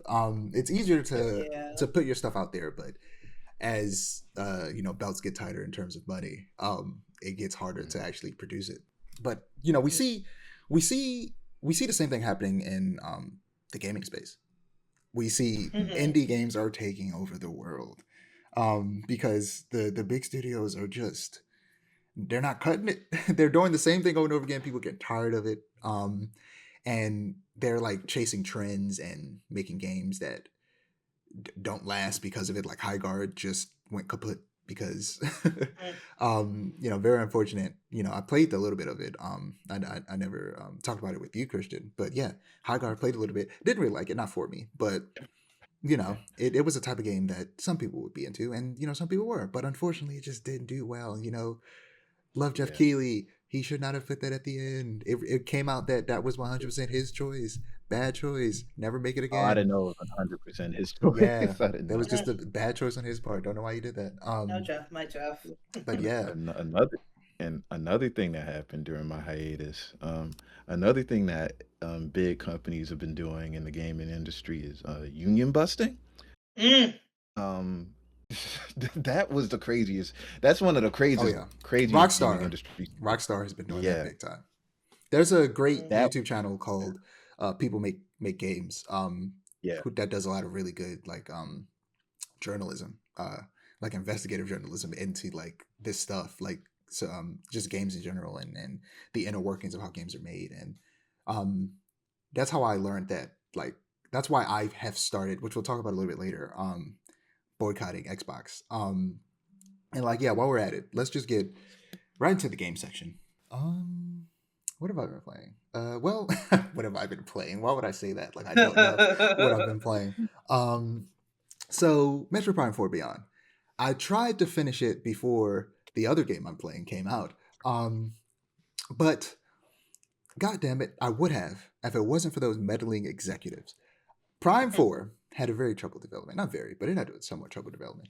And it's a miracle that it was released. But one of the casualties of that troubled development was the utilization of the open world desert. So, like most Metroids and Metroid Prime specifically, it is a mostly like a 3D Metroidvania style game, but there's this middle hub area that is this gigantic open world desert that is just empty space.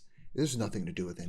It sucks. And not only that, but it's way too goddamn big.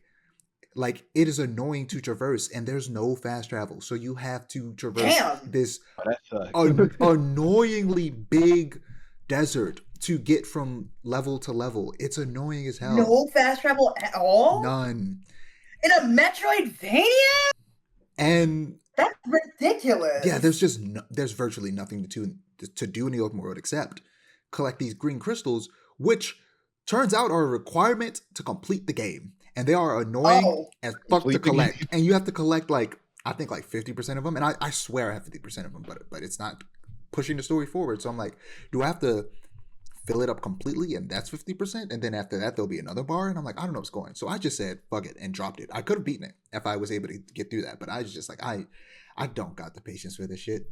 Okay. I was loving it. I was loving that game. Good time until that. And I was like, why? This is such a, like, you can tell that just, there was some meddling because, and it changed devs once or twice, and it shows because there are ideas in this that are just half baked, like the open world desert that could have been cool if it was built out more, and if there was goddamn fast travel, and if they removed that crystal requirement. It's stupid.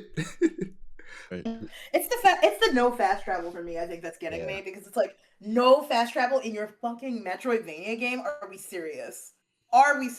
You know what has fast travel? Metroid Dread. Mm-hmm. But not Metroid Prime.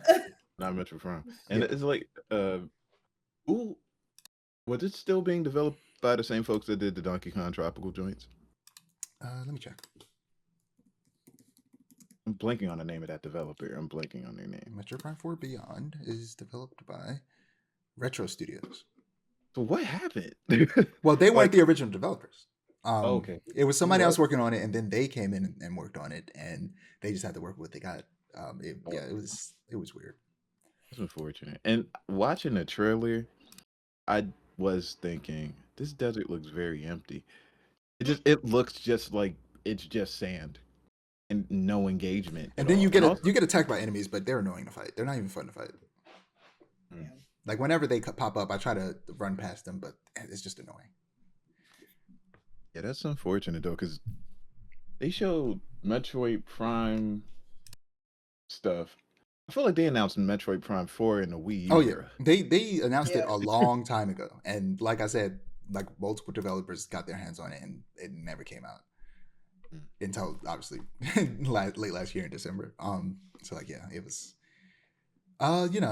it did decently enough, and it's not a bad game by any means. It just has those two very specific problems, and I'm excited what Metro Prime 5 is going to be like, because hopefully it is just going to be Retro Studios working on that one.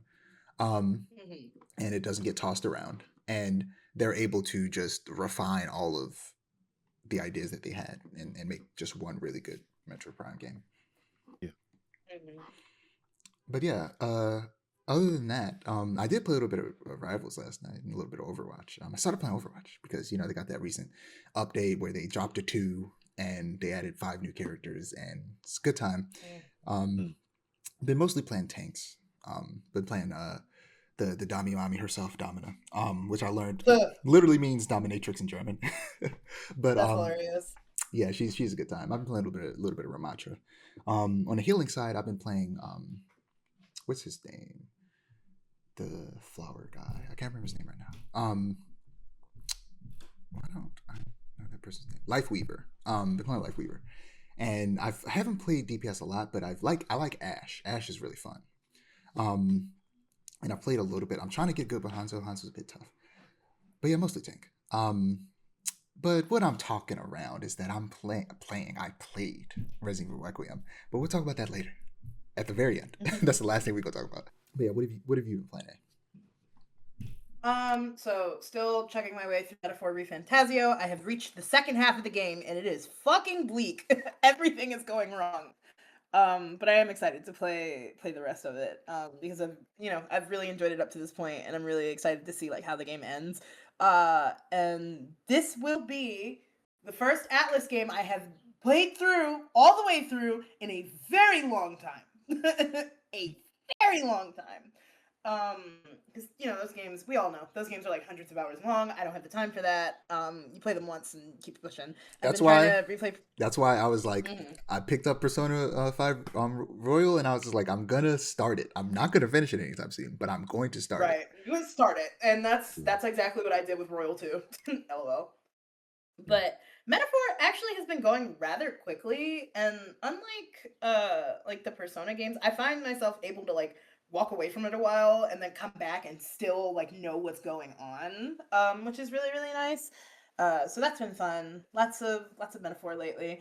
I have been watching a friend play Resident Evil Requiem, but we'll talk about that later. And that sparked us, like this group of friends of mine, to just start playing Resident Evil games. Period. So we finished 4 last night and Remake? started 7. Wait, 4 remake, of course. why did y'all go to 4? Why didn't y'all go to 2? We went to 4 because we wanted to see more of Leon. Leon is in 2. That's where he debuted. I know. My friend is a big. She's big into Leon, and 4 is her favorite. She's like, I feel like a real Leon fan would want you to see his journey from the beginning. We might play 2. 2 is probably on our radar. We went from 4 to 7 though because our one friend had never played it, and we all wanted to see him get scared, and that was really fun. That was really fun watching him get scared at 7. That's not to say that I wasn't scared too, but that's neither here nor there. That has nothing to do with me. What else? What other video games have I been playing? Terraria, I've been playing a lot of because the big content update just came out recently. I just got to hard mode on this most recent save file that I'm doing, and it's been a while since I've like played Terraria through properly. Like no wiki, no any of that, just vibes. And I forgot how fun that game could be when you don't have the wiki whispering in your ear. Cool. But that's it. Yeah. Yeah. How about you, Chris? Had a lot of time to play games. Yeah, we've been playing some of the same games, which I need to get back into one of them. Yeah. Started a hiatus. I was really heavy into Ghost of Yotei. And I was playing it quite heavy. Then I fell off at a certain point, like probably around like second act of the game, middle towards the end, and I fell off of playing it and switched over to the Indiana Jones game, which I've been digging a lot. It's like it really is like I gotta finish that. Thief Light. Yeah. Because it's just to me, it's like a good story. Troy Baker is unrecognizable as Indiana Jones. Like you hear it and you go, that's not Troy Baker. That's just Indiana Jones. Sometimes I get frustrated by how good sometimes you forget how good he is because I feel like he sometimes gets relegated to a lot of roles that is just him. Like Higgs in Death Stranding is just him, like being goofy and like trying to be him, but the Joker, which he's voiced the Joker before too. And then you hear him do, you go back and play The Last of Us, you hear Joel and go, that sounds nothing like Troy Baker. You hear his Joker, that sounds just like Mark Hamill's Joker, and like, that's insane. And then you hear him sounding just like, why am I forgetting his name? Harrison Ford. It's insane. Yeah, and it's like so specific because it's like 80s big hair. He has it so dialed in. But yeah, I've been enjoying that game. I didn't finish that one though. I've been kind of reckless with my backlog. I've just been playing whatever. I've been playing that. Out of nowhere, I played Watch Dogs 2 again, and I played Watch Dogs 2 a long time ago. Brother. So I got Watch Dogs 2 for my little brothers for their birthday. You know what I decided to do? I was like, I want to play it before them. I booted that joint up, played it from beginning to end over that night, the day before their birthday, before I gave it to them in 12 hours. I didn't really. I loved it when I played it, but didn't really like. It's an open world game. I didn't actually like play the game. Like I just bum rushed it. So Right. it's due for a replay where I actually sit down and take my time because I really liked it when I played it. Yeah, Mhm. like it's Watch Dogs 2 is very good. Like it understandably people were suspicious of it when it first came out because of kind of one was promised to be the next gen open world experience and then it came out and it was just kind of average. Um and 2 is just great. 2 is such a good game and there's so Very many underrated. yeah, very underrated and some I think it's Ubisoft at its best, especially with the open world design, with the NPC AI, some of the political undertones, like because black protagonists in the game who's from Undertones, Oakland. Okay, overtones, tone, just political tone. tones. Yeah, Totes. like they it's just tones for real. But yeah, they just with it being a black protagonist who is from Oakland, and like it's talking about surveillance and how kind of talking about how surveillance is like specifically put on the lower class and like minority folks and black folks, and also like the main character being from Oakland is kind of interesting too, And it considering takes place in San Francisco, right? yeah, it takes place in San Francisco. Main character's from Oakland, and he's a technocratic activist, and he's from Oakland, the same place that the Panthers are from. And it's just like Mhm. this game is surprisingly rich. Like it's actually Yeah. kind of interesting. This is my reading of the game. This is me projecting some stuff on it, but it's very cool. Um, playing that. I've been playing Cairn on that mountain climbing joint. That game is Ooh. fun. Yeah, and we could definitely talk about that, Deshaun. Yeah, Karen's I been think pretty fun. next episode is because we're gonna definitely probably talk more about Karen because I'm gonna play some Oh, more of it. for sure.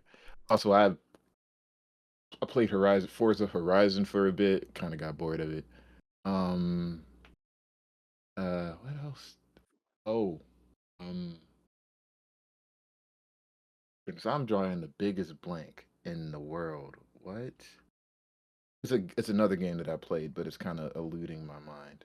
Yeah, but yeah, overall that's been everything for the most part. Cool, cool. So yeah, moving on Oh to wait, I'm sorry. I got it. Skate fell apart. What the world? oh yeah, What is going on with Skate? yeah. They just laid off like what Oh. 70 people or something. Like I didn't know they laid off people. yeah, that's just about to Dang. like I'm like they should have just made a regular skate game and then added the free to play on after the fact. Yeah. They they're a long story short, Mm-hmm. there is another map in the game. They Right. are soft launching it. If you have access to the skate pass, you can be able to go Uh-huh. to that map. Jesus Christ. That's I stupid. haven't booted up That's Skate in a so while. I stupid. would normally play Skate while I was waiting for like updates to download on Marvel Rivals. Usually, I would just hop in and just skate around a little bit. So I haven't picked it up in a minute because I've just been playing other stuff. But damn, that's crazy. Yeah. Yeah. It's So somebody else is gonna have to make a Skate like game because this is about to go in the toilet. And Ubisoft's Yep. getting like bought by what the UAE. Like I don't know, man, it's getting crazy. Yeah. Oh, yeah. Ubisoft No, is Skate's being bought Coach. by Sorry, UAE? y'all. Goodness.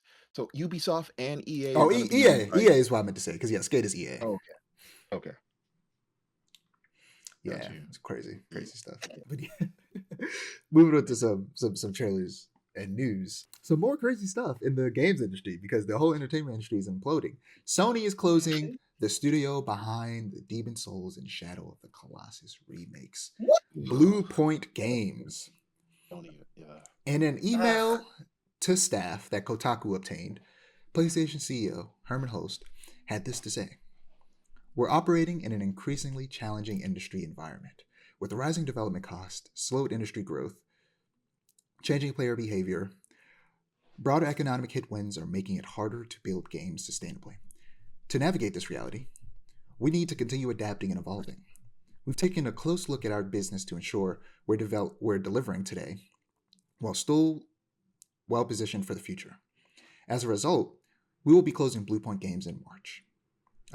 Host praised Bluepoint Games for delivering exceptional experiences for the PlayStation community and thanked the team for their creativity, craftsmanship, and commitment to quality. He said that PlayStation will attempt to find jobs for some of the laid off staff within their global network of studios. And although Sure they will. Host admitted that this is difficult news to share, he posted that he's confident in the direction the company's heading, stating that creativity, innovation, and building unforgettable experiences for players is still a vital component of the PlayStation Studios ethos. This is all coming from Levy Winslow at GameSpot. This That was the most nothing statement I have Right. crazy work. He's like, yeah, we're just firing all these people, but yeah, we're on a good path. TLDR, the shareholders are not making enough money. We bought this studio. Yo, oh my gosh. And then we They- made them make a God of. They were working on a God of War. They were working on a God of War live service game, not God of War remake, not God of War remaster. They were working on a God of War live service game. The studio that is known for making remakes and remasters were working on a God of War live service game. And they're like, they did the live service game we wanted them to make didn't look good, so we laid them off. Y'all Right. just brought them. Us bought the damn studio. They should have been dedicated to just making remakes and remasters. That is what Yeah. they should have been doing. They should have been the ones working on that, like God of War remakes. They should have been working on an Uncharted remake. Like, what's going on? Because the Shadow of the Colossus remake was really good. Lovely. It was a very good remake. Demon Souls Very was a good good remake. remake. So Yeah. they wanted to make a what do you call it? Bloodborne remake. But PlayStation shot it down because like Miyazaki doesn't want them to make it, and they don't want to like have bad blood with Miyazaki, so they didn't. Step on his Even though toes. the decision is actually on PlayStation whether or not the remake gets made, because they actually own the property. But because Miyazaki doesn't want to play ball, they don't want to like step on his toes, so they decided like, no, you don't remake that, leave that alone. If I'm being Us honest, Bloodborne fans continue to starve. yeah, I think Oh, I think they should just put their foot down and have that game remade. and do it. Like, Yeah. like Either I love do it or Miyazaki. take a- Love him, right? Yeah. Great, game developer. Fuck him. In this case, fuck him. Just make the Yeah. remake. Just make the Please, remake. please, like Or remaster. Like even just the remaster. Just give the people a 60 frames. That's all they want. please. That's all they want. They just want 60 Please. frames.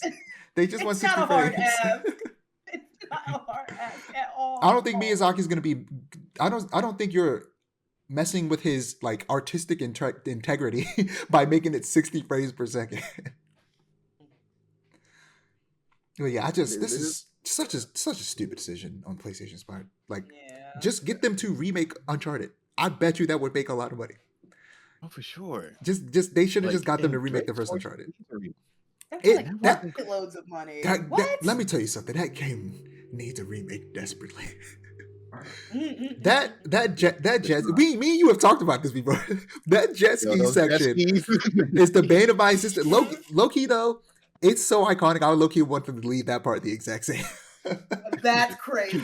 Keep it broken. It's like it's classic like old gameplay design where it's just this crazy difficulty spike because you have to drive a vehicle in a game that isn't necessarily made for you to just be driving vehicles all the time, and you're in a jet ski, Oh, and like it's the most motorcycle annoying part shit in the world. Bayonetta. Have you ever played the first Halo? That game ends with the most annoying section I've ever played in my entire life. I've recently, not even recently, it was a couple years ago at this point. I replayed it with my youngest brother, and we were doing co-op. At the end of the game, you have to drive a warthog away from, like, out of a building before it explodes. Warthog controls notoriously strange. Rather than holding the trigger to go forward, you simply just push forward. It's weird. It was annoying. Me and my brother died several times trying to escape, and eventually we did it. That sounds miserable. That is what that jet ski level is like. It's wild. That game needs a remake. Just classic mid 2000s jank. Yeah. Yeah. We love to see it. Yeah. But what? Yeah, that was out of all the things Sony could have done, why that? It's just such a random Yeah. decision. And I feel like it's a microcosm for how this entire generation has been for them, because I just don't know what they've been doing. Yeah, they delayed the release of the PlayStation 6 by at least a year because of the like rising cost of memory because of AI like supplementing it, and it's just getting weird. AI is just ruining everything, and that's low key a good thing because we just straight up don't need a PlayStation 6. On We multiple don't. levels. One, it would be it would be even before like the price would increase because of memory. Right. It would have been too expensive for most people, and they would have just stuck with their PS5. So like How if much I'm does the Pro cost now? an ungodly, probably still 700, maybe 600. It was 700 last I checked, It but doesn't. like yeah, it costs too much. And Doesn't the PS5 still not have that many exclusives yet? yeah, it doesn't. And Yeah, it the don't. thing It is, don't. those sales about to it's selling well. But Mm. those sales are about to increase exponentially come November 19th when Grand Theft Auto 6 comes out. Because Oh let's yeah. Oh yeah. that's very. I want to harp on this too much because we got a lot of other stuff to talk about. And we're 22 minutes in, but like I just want to touch on this. So, like I said, it comes out November 19th. That's my grandmother's birthday. Sorry, grandma, I'm gonna be playing GTA. That's But crazy. um, so Xbox, we're actually about to get into Xbox right after this, but Xbox is, you know, they're going in a different direction. I don't even want to talk about that too much because we're about to get into that, but they're going in a different direction. So you know, people aren't going to be buying Xboxes. PC, more people are going towards PC, which is great, but at the end of the day, PC is still super expensive. As expensive as PlayStations have gotten, still cheaper than a PC. Either pre-built or building your own for the most part. So it's like if you want to have a good PC. Also, here's the thing here's the biggest reason why that PC thing doesn't even matter because like you could build a PC for kind of cheap. So that the reason why that does matter is because this game is just straight up not going to be on PC. GTA 6 is Nope. not going to be on At PC day all. one. Oh yeah, true. So Uh, that means that people are going to have to buy a PlayStation if they want to play GTA. It damn near is a timed exclusive because of that, even though it's going to be on Xbox too. It's going to feel like a PlayStation timed exclusive because everybody's going to get a PlayStation. There might be a few people who get an Xbox because that's the console that they used to play on all the time, and then they're going to very quickly realize that that was a mistake. And that's going to be unfortunate for them. But most people are going to get a PlayStation to play this. And people who haven't had a PlayStation, period, ever, or people who haven't had a PlayStation since like the PlayStation 2 are going to get a PlayStation 5 to play GTA 6. Those sales are about to go fucking crazy. They do not need to be Yep. releasing a PlayStation 6 in the next 2 years. I did Nope. not think about that. Goodness gracious. There's a If huge anything, they'd be GTA shooting 6. themselves in the foot. Yeah. There's a huge GTA 6 asterisk over all of this. I didn't think about that. Yeah. It's gonna split the world into like two different distinct time periods. Pre GTA 6 and post It's- GTA 6. for sure. What is it like? It's like BC, Yep. BG, BG before GTA. BGTA 6. But yeah, Hey, Sony better stop playing. I'm gonna buy a Steam machine. Right. man, that Steam machine gonna be like $3,000. I hope not. Yeah. That shit gonna be expensive as hell. They delayed it for a reason. They say it's still coming out this year, but we'll see. Yeah, we'll see. Yeah. But yeah, moving on to some more unfortunate news. Phil Spencer retires as Xbox's CEO. This is coming from Ryan McCaffrey at IGN. Microsoft Gaming CEO Phil Spencer, who has been at Microsoft since he joined as an intern in 1988, and with Xbox since the software giant launched its first console in 2001, is retiring. Sources familiar with the matter who are not authorized to speak publicly confirmed this to IGN. Spencer's retirement is effective on Monday, February 23rd. Meanwhile, Xbox president Sarah Bond, long thought to be by many, both inside and outside of Microsoft, to be Spencer's heir apparent, has resigned. The new CEO of Microsoft Gaming will be Asha Sharma, currently the president of Microsoft's Core AI product. Finally, Xbox Game Studios head Matt Booty, horrible name, is being promoted to chief content officer and will work closely with Sharma. Matt Booty notoriously hated amongst gamers because he makes horrible decisions and just so happens to have a name that's easy to make fun of. With the way this is played out, everyone is assuming that both Spencer and Bond were forced out by Microsoft. Because if Spencer was retiring of his own will, it likely would have been this, it would have been announced earlier, and Xbox would have spent months celebrating his time as CEO before his final days in the office. Yeah. But instead, we got this unceremonious email correspondence that leaked, which resulted in them pushing forward when they announced it, because they were actually going to announce it like a week after they did initially, which it's been weeks since then, as of recording. Also, Sarah Bond has been the clear successor to Spencer, so her specifically quitting, is a clear sign of foul play, and I bet that her being black has a part to play. Definitely. A few days after these announcements, it was also revealed in an article from Tom Warren at The Verge titled "Inside Microsoft's Big Xbox Leadership Shakeup" that nobody at Xbox liked Sarah Bond's "Everything is an Xbox" initiative, and that she was apparently hard to work with. It goes on to explain the ways in which current and former Xbox employees didn't like her based on interviews of said employees. But I think that this is Xbox using Sarah Bond as a scapegoat to blame all of their failings on. Yeah, I don't like that. For sure. nasty. But yeah, what are your guys' thoughts on this whole situation? I'm not surprised because Xbox makes it is like it's their goal to make it harder and harder to support them every year. Methinks, and so I'm not surprised, but I am very disappointed.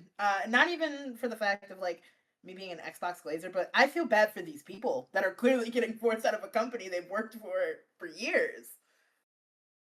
Yeah. Yeah. Don't know what else to say but that. I feel like Phil Spencer. You would think he would get like the Reggie treatment. Like when Reggie was leaving Yeah. Nintendo, it was a big deal.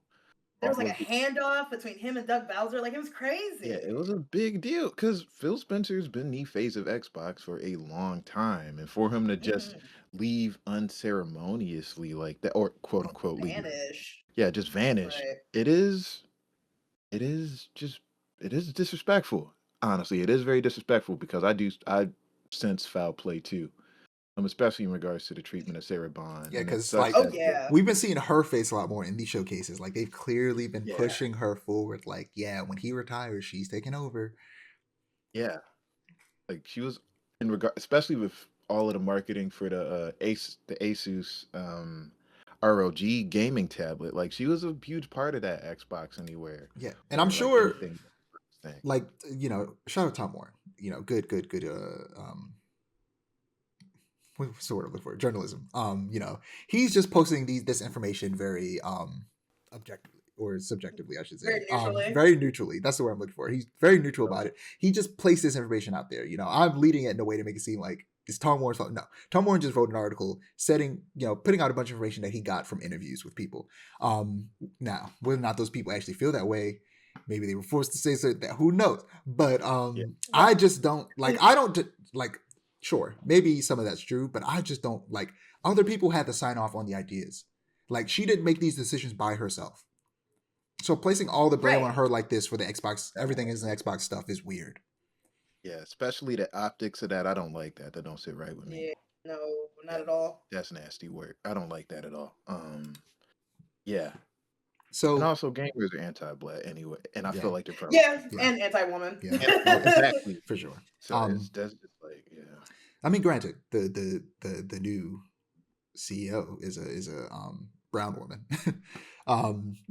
but so fingers crossed. Yeah. This past week, as recording, our suspicions were proven true. This is coming from Matt Perslow, also at IGN. When Asha Sharma was appointed as the new CEO of Microsoft Gaming last month, she entered the Xbox stage with a bold statement. We will celebrate our roots with a renewed commitment to Xbox, starting with console, which has shaped who we are. Just weeks later, that commitment has kicked off with the official confirmation that a new Xbox is in development. Project Helix nobody's buying this shit. Is a next but wait on. Project Helix is a next generation console that can play your Xbox and PC games. Xbox is indeed making a console PC hybrid. And I'd be excited if I didn't decide to boycott any future Xbox hardware since their parent company, Microsoft, is building an AI server house that's being used by Israel to commit mass surveillance of Palestine. Really? Yes. So because of that, I am boycotting buying new hardware. I'll still very selectively purchase games published by Xbox, but being super selective about that. And It's hard. Yeah, it's hard because unfortunately they just own everything. They're Yeah, they fucking. got their fingers in everything. They own Activision. They own Bethesda. So it's like They shouldn't. it's insane. So yeah, I want to play that Blade game. I can't lie. I'm look. If I decided to It even comes if I out. decided to boycott them 100%, that would be the only game I buy That would be because I love Arcane too much. But yeah, like I said, I'm being selective about what games I play. But hardware, I'm not gonna like throw my Xbox out the window. But I'm not buying any new ones. Right. Yeah, but I feel you. I don't care about what After Effects graphic they whip together. Yeah, I watched that brief thing. Is No, I it's a think good idea with the yeah, that's a good direction they're idea. going in. To Definitely. be like nobody wants an Xbox to just play Xbox games anymore. That's just not a thing anymore. Especially since you Yeah, can now play Xbox games anywhere. So if you're gonna sell an Xbox, it has to be able to do more than that now. yeah, So and for it to now also be able to give people access to Steam, Epic Game Store, GOG, just an internet browser, if it could just be a regular PC, like that is a good direction to go in to have people who maybe want a PC, but maybe this is cheaper than like, you know, other PCs. It's also, pre-put together so people don't have to go through all of that. And it's Right. just more a streamlined experience. It's the perfect. It's like what the Steam machine is trying to be. The perfect in yeah, between console and PC. It's just this thing you right, buy, you pick up, you boot it up, you can immediately start playing games. yeah, Yep. and sorry, go ahead. No, I was just agreeing. Oh, and yeah, I think it does enter it into that conversation with the Steam machine. My only issue is Microsoft makes terrible software. So Yeah. in regards to that convo, it's like, would I rather a machine based around Windows infrastructure, or would I rather go towards something that is based around Linux? And Because that you know that convo, thing is going to run modified Windows 11. You know it. You yeah, just know it. Oh yeah. yeah. And it's So crazy because they should like they're trying with the Xbox RGLI. But they need to just make a better like the current Microsoft console UI is good. They need to just make a modified version of that for this console. Like they should make it to where you could swap between Windows and that. So like if okay, you just want to play like I mean there is an Xbox app. So maybe that's how they do it. Just through the Xbox app, you just get that usual Xbox console UI, but then you could close that and just be in Windows. yeah, Um yeah, it's just yeah, this is it is. the best. This is the best they could do because anything other than this, just it's over for just a regular old Xbox. And what Yeah. could I mean? Honestly, I was about to say what could have prevented all of this, but 2013, this is all just a downward slope from the Xbox One unveil. Yeah. Yeah, them trying to make this thing that's all internet. It could do everything. It's the all-in-one Xbox One. Nobody wants that. We just want to play our games. Right. Right. We just Why are we seeing Steven Spielberg right now? Can we talk about the yeah, that was the weirdest. That was the beginning of the end, I feel. yeah. And They got and cocky. They got cocky. they did. And they thought that buying studios would save them and make them Sony. It did not. But then those studios have been making the same game for the past 10 years. Like we're never gonna see Elder Scrolls 7. So like Well, yeah, at least we got Starfield. Right. that game is it's unfortunate. That game's so unfortunate. I played a little bit of it. It wasn't a good time. I've learned that just I don't know. I'm gonna try to play Skyrim eventually, but I've learned that Bethesda RPGs I just don't really mess with them. They're just not for me. Yeah. Fair, yeah. But I'll have to try Skyrim one of these days.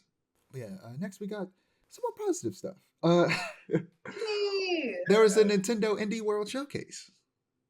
So let's just talk about some fun little game trailers. Yeah. Most of these are also indie games, so indies are taking over the world.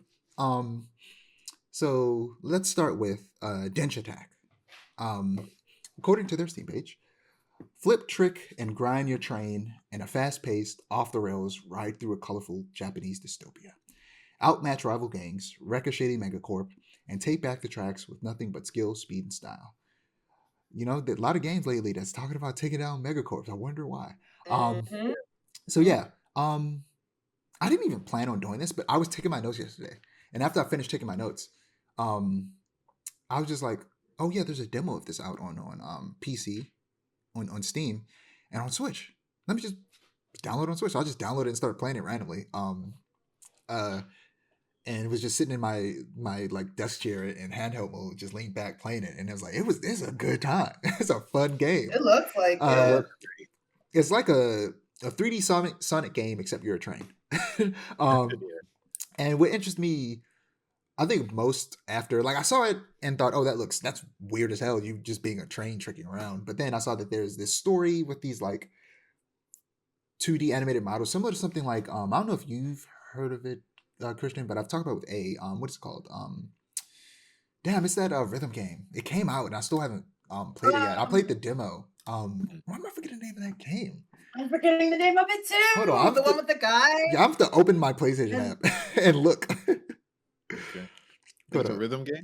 Yeah, because I'm not really big on rhythm games, but this one is really cool. Another Xbox fumble. I know that, but Unbeatable. I don't remember the name. Okay. Yeah, Unbeatable I've is really heard cool. about this. Yeah. It's like a fighting game, Yeah. rhythm game. Yeah. And it I've has heard it like this has a similar art style and same thing with like the 2D cutscenes and like Persona style like visual novel stuff is really cool. Yeah, and I played it. It was fun. I'm probably gonna grab this when it comes out. It comes out June Okay. 17th. Yeah, it actually has a similar trick system to Skate where you have to like flick the stick. It Mm, looks like it, Yeah. which I think is really, really fun. yeah. And I think it's cool that this art style's coming back. Like, you had Bomb Rush, and now you got Yeah. this, and just Mhm. it looks very cool. The music is good, real good so far. The like overworld music when you're like navigating the map is so good. It sounded like a mix of like Sonic and Persona. It was good. Okay. Ooh. Ooh. All right. Yeah. Next we have Moonlighter 2: The Endless Vault. Haha. Dive deep into an action RPG with roguelike elements. And a tale about new beginnings. With no coin to your name, you and the other townsfolk find yourselves stranded in the distant village of Tresna. Now it's up to you to get back on your feet and turn your humble shop into the beating heart of the village's wealth. Explore dangerous dungeons, gather relics, sell them, and reinvest in your friends' establishments. Unlock new weapons, armor, shop decorations, and more importantly, restore hope that things can one day turn around. So yeah, it is a mixture of a roguelike dungeon crawler, isometric action game, and also I don't know what you call those type of games where you like run a store, or more like I guess it's more so like a Stardew Valley. What are those type of games called? Simulation games. Yeah. It's a Okay. It's Yeah. like a combination sim and action RPG, like a Mm, Zelda which mixed is with Stardew interesting. Valley almost. Yeah, it's very fun.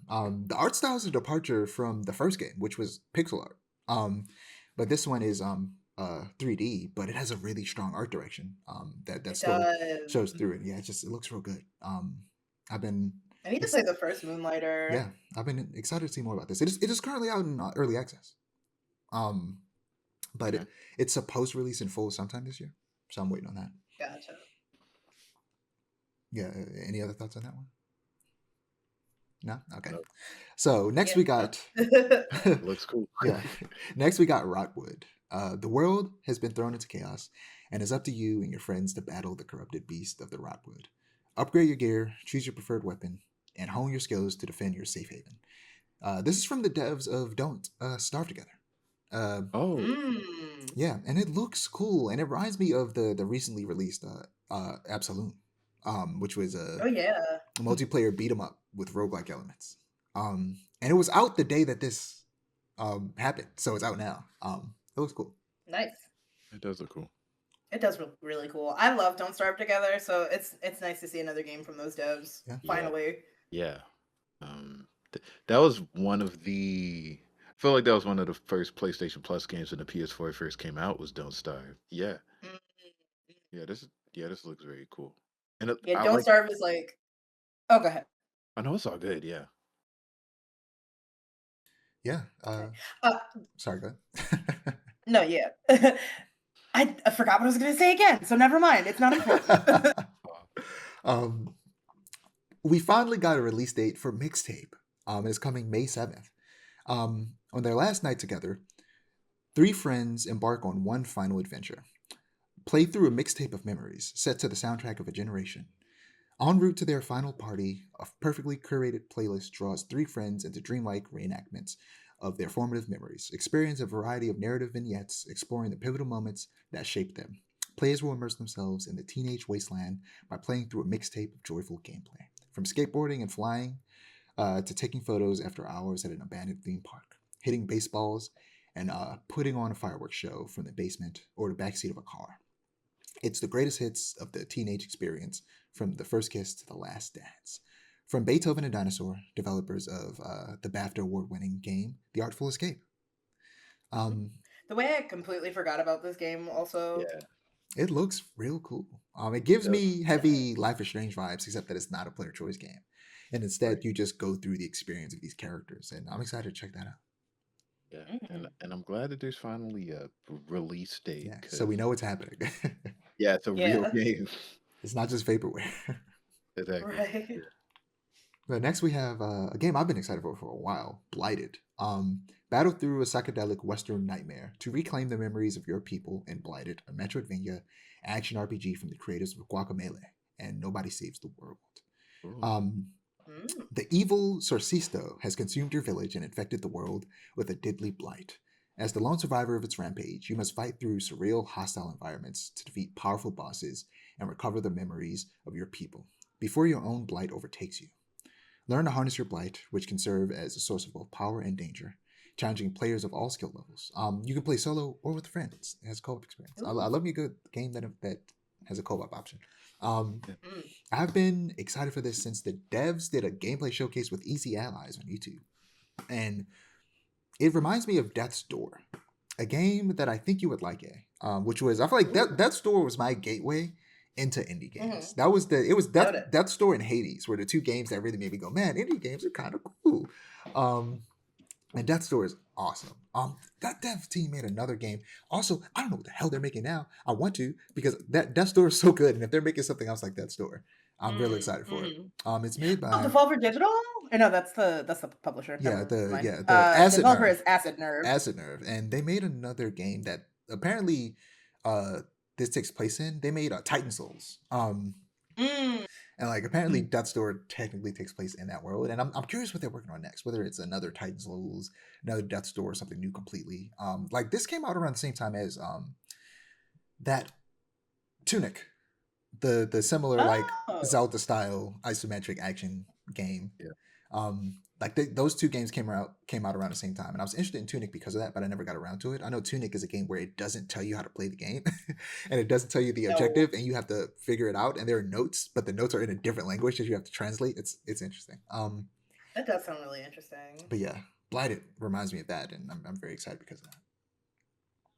Next, we have Homura Hime, which actually wasn't shown in this. It was shown in the Japanese version of this Nintendo Hmm. um, indie showcase. Homura Hime is an anime-style 3D action game, merging exhilarating thrills with the tension-filled gameplay of bullet hell. Players dodge hails of projectiles, unleash combos that blend close quarters and range attacks, and utilize dodges and parries to withstand the fierce onslaught of demons. Yeah, this looks like just a fun Yeah, this action looks game sick. with a Yeah, cool art style. It looks real good. It releases March 4th, and Blighted comes out in the fall. No set release date though. Mm. But yeah, this comes out March 4th this year. Yeah, this looks Oh, so it's it's out. fun. Oh yeah, it's March 8th. okay. Yeah, it's out. Uh, You're right. That's crazy. Speaking of something that's finally coming out of early access, Radaton. Um, yeah, Yes. I saved the best for last. Finally. We got the date for full release. It is July 16th. For those of you who don't know, Radaton is a rhythm roguelike action game that combines rhythm games and side-scrolling action with online co-op gameplay, supporting up to 4 players. That's cool. I didn't know it supported up to 4 players. Sometimes, as you'll notice, Chris, I copy and paste things, don't read it beforehand. And I'm reading it for the first time right now, and I learn new things as I'm reading it. But yeah, I know you've been playing it in early access, I believe. A little bit, on and off, because so for those who don't know, Ratatan is developed by the team or at least part of the team that made Patapon 1, 2, and 3. Oh, And so it's like a spiritual successor almost. And I've been playing the Patapon games first to kind of prepare myself for Rataton. So I haven't played much of it, but what little I have played, I've been really liking it. And I'm so glad that it comes out of early access soon because I'm starting to finish Patapon 2. I'm getting real close to the end and I'm going to need more of it. Cool. And it's multiplayer. You can play with other people. Or Patapon? Is Patapon Yeah. multiplayer? Patapon 3 is multiplayer. Okay. okay. And 2 has multiplayer elements, but not really. It's complicated because those games were released on the PSP, so it's like they have that weird. It's like, yeah, we want to do multiplayer, but I don't know. And the multiplayer for Patapon 3 doesn't work anymore because the servers are down. They're fan made servers, but those are a little difficult to get running. Yeah. That's the last of the Nintendo Indie World Showcase. But that's not it for Nintendo, because there was also the Pokemon 30th Anniversary Presents, where we got the official reveal of Pokemon Fire Leaf or Fire Red and Leaf Green remakes of Gen 1 releasing on Switch. But it was, of course, leaked early and it forced Nintendo to announce it like a week earlier. And they cost $20 each because Nintendo Which is fucking ridiculous. greedy. Like, I understand if it was $20 for both. Yeah. Which they shouldn't be releasing older games separately. No. Like, I understand. No, not anymore. I understand you release a new Pokemon, 2 separate versions. You know, I get that. It's been a long time since Generation 1, my friend. Release them together. With that said, I will be buying Leaf Green because I've been wanting to. I've been wanting You're to on play. the Leaf Green side of the debate. I don't know, son. This impacts our friendship. Oh, did you not I'm know? a staunch Fire Red enjoyer. Oh, did you not know that I am a grass type all the way? Like, I did not know this about you. it doesn't matter if the grass type sucks or if it's ugly. I'm gonna choose it every time. I'm And grass that's real. type every time. You know. And that's real. Shout out to my nigga Trika. I admire your conviction. Not a lot of people have that much integrity. That being said, water typer over here, but you know, there's no water blue, so Yeah, Fire no. Red will have to do. No fire Pomeranian can sway me. I'm Brout all the way. Give me that thick eyebrowed owl. I'm looking into this. I misunderstood it first. I was like, oh, okay. So they're doing a remake of the remake. It is the remake, but It is the original remake. Yeah, being released on current consoles. And for $20 each. Yes. Not even together. Each. It is crazy. And it's never gonna get discounted. You know what I saw? I saw that Luigi's Mansion had like a $20 discount, and I was like, should I buy this? Because it's never gonna be this low ever again. Yeah, but like, yeah. This is why people pirate these games. And they're also extremely easy to pirate. Yeah, for sure. Those are ROMs to find. Like GBA games are always really easy to pirate. Yeah, for sure. Because I want to go through Pokemon again from the beginning. Not again, because I said it like I've been through all of it. I've only played Emerald. It's all I've played. But I like Pokemon. It's been so long, and I want to play Pokemon, and I haven't played first gen, so I'm gonna play Leaf Green. Whether or not I actually buy it, we'll see. You know, there are other ways. But yeah. We also got, of course, this is just all Pokemon. We got Pokemon Champions, which I didn't really understand what that game was when they showed it off at last year's Pokemon Presents. But it's just a PvP Pokemon game where you fight other trainers online. Yeah, you just fight other trainers online from, you know, the Pokemon that you collected from other games transferred from Pokemon Home, which is actually kind of cool. I kind of mess with that. I will probably get my shit pushed in, but it would be fun to try, and it's gonna be on mobile, which is cool. I was confusing this with the other.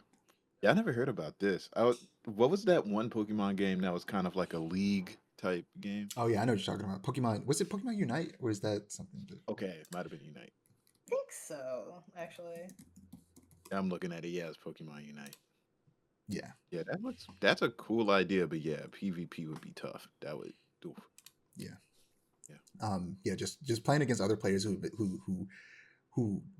just don't have a job. Their job is just playing Pokemon. Nah, I'm not about that life. Yeah, no, that's okay. Gonna be out here get my ass kicked by fucking 13-year-olds. Now, this was a theory that I was not aware of, but it's a musician. His name is Knowledge, and he streams video games on Twitch. And Logic's cousin. he's Logic's cousin, Knowledge. That's hilarious. But he has this theory that the best time to play video games and play ranked, and he used this with Street Fighter. He said, I play ranked from 1 to 3 because once I play it post 5 o'clock, everyone's getting off work. That makes sense because sometimes on like That makes a lot of sense. so like but in that time, if I'm playing like ranked, you're right. It is a little more forgiving. Right. But we also got another trailer for I think like the second half of the Legend ZA Mega Dimension DLC, which I kind of like skipped over this game, but this made it look cool because we're getting a bunch of like new Mega Evolutions, and I love Mega Evolutions. They're really neat. My favorite Pokemon just so happens to be the first Mega Evolution ever. Ooh. Rayquaza. I know it's Rayquaza. I don't care. Is it? It's Rayquaza because it's supposed to be like Quasar. Saying it like that. But I'm not saying it like that. It's Rayquaza. It's Rayquaza. It's Rayquaza. I've said Rayquaza all my life. But before we get to the big one, the last thing we have is a game that's out, which is Pokemon Pokopia. Yeah. It released March 5th, and it's got some glowing reviews, and apparently has a much more heartfelt story than I was expecting, despite how creepy that Ditto is. And it has surprised. This trailer revealed something that I didn't realize, which is that it has like Minecraft style building mechanics, which is really cool. But are you into this game? It feels like it might be up your alley. Try it out. I'm still a little on the fence about it. I need to see more, but as it stands, I'm pretty interested. Yeah, it's like a bit of a Animal Crossing, Tomodachi lifestyle Pokemon game. Yeah. But last but of course, certainly not least, we have the announcement of Pokemon Generation 10, Winds and Waves, which it leaked a little bit beforehand, but I didn't see those leaks, so it wasn't a surprise to me. I knew it was going to happen. I just didn't know what it was going to look like.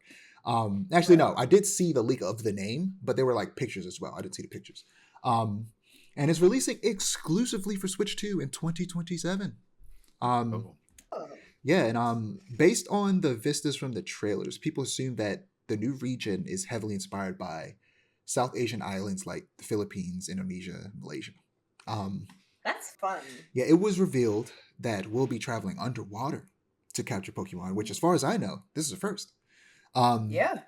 And we, of course, were introduced to the starters, the grass type Brout, the fire type Pombon, and the water type Gekua.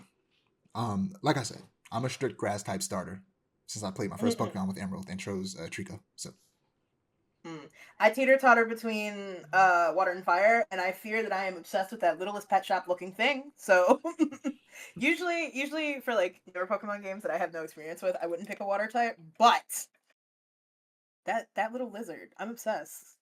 She's everything to me. have they done like 3 little lizards in a row? Like, wasn't the last one a little lizard? Or was it a frog? The last one wasn't. It was like a frog. Oh, okay. And they completely botched the evolution line. The one before that was a lizard. Yeah. So I'm hoping that they don't do the thing they've been doing with water types recently, where it's like, we're sleek and I want a big buff lizard. Why do the fire types always get a big buff evolution? I want one too. This feels... Pombon's feet better stay on the ground. I'm saying! You know that puppy about to stand up on 2 legs and grow 2 arms. None of these things should be bipedal. None of them. They love to do that with the starters. They start off as regular animals and then they turn into a guy. It's like, I don't want a guy. For once, Pokemon, I don't want a guy. I want it to stay an animal. Let my bird stay a bird. Just make it a bigger bird. Right. Like a bird of prey or something. Yeah. But any more thoughts on Pokemon? I mean, it looks cool. Visual. Like, actually play this one. Yeah, this could be my second Pokemon. This is the first time I've actually been interested in a Pokemon game in a really, really long time. Yeah. Especially just from the starters alone. Like, I got Nintendo, now I can play Pokemon. The problem is, I want to play Pokemon, but most of them just aren't available on the Switch. Yeah. Which sucks. Because I want to go through, like, the remakes of the first... But they remade the first 4 gens. Yeah. They haven't gotten around to remaking 5th gen yet, but rumor has it that might be coming in maybe next Fifth year. gen is what is that? Not Diamond Pearl Platinum, Black right? and That's white. 4th gen. That's black and white. Black and white. Yeah. Got you. Okay. What gen was Let's Go like Pikachu? Let's That Go was Eevee? a remake of 1st gen, wasn't it? Or like a modified 1st gen?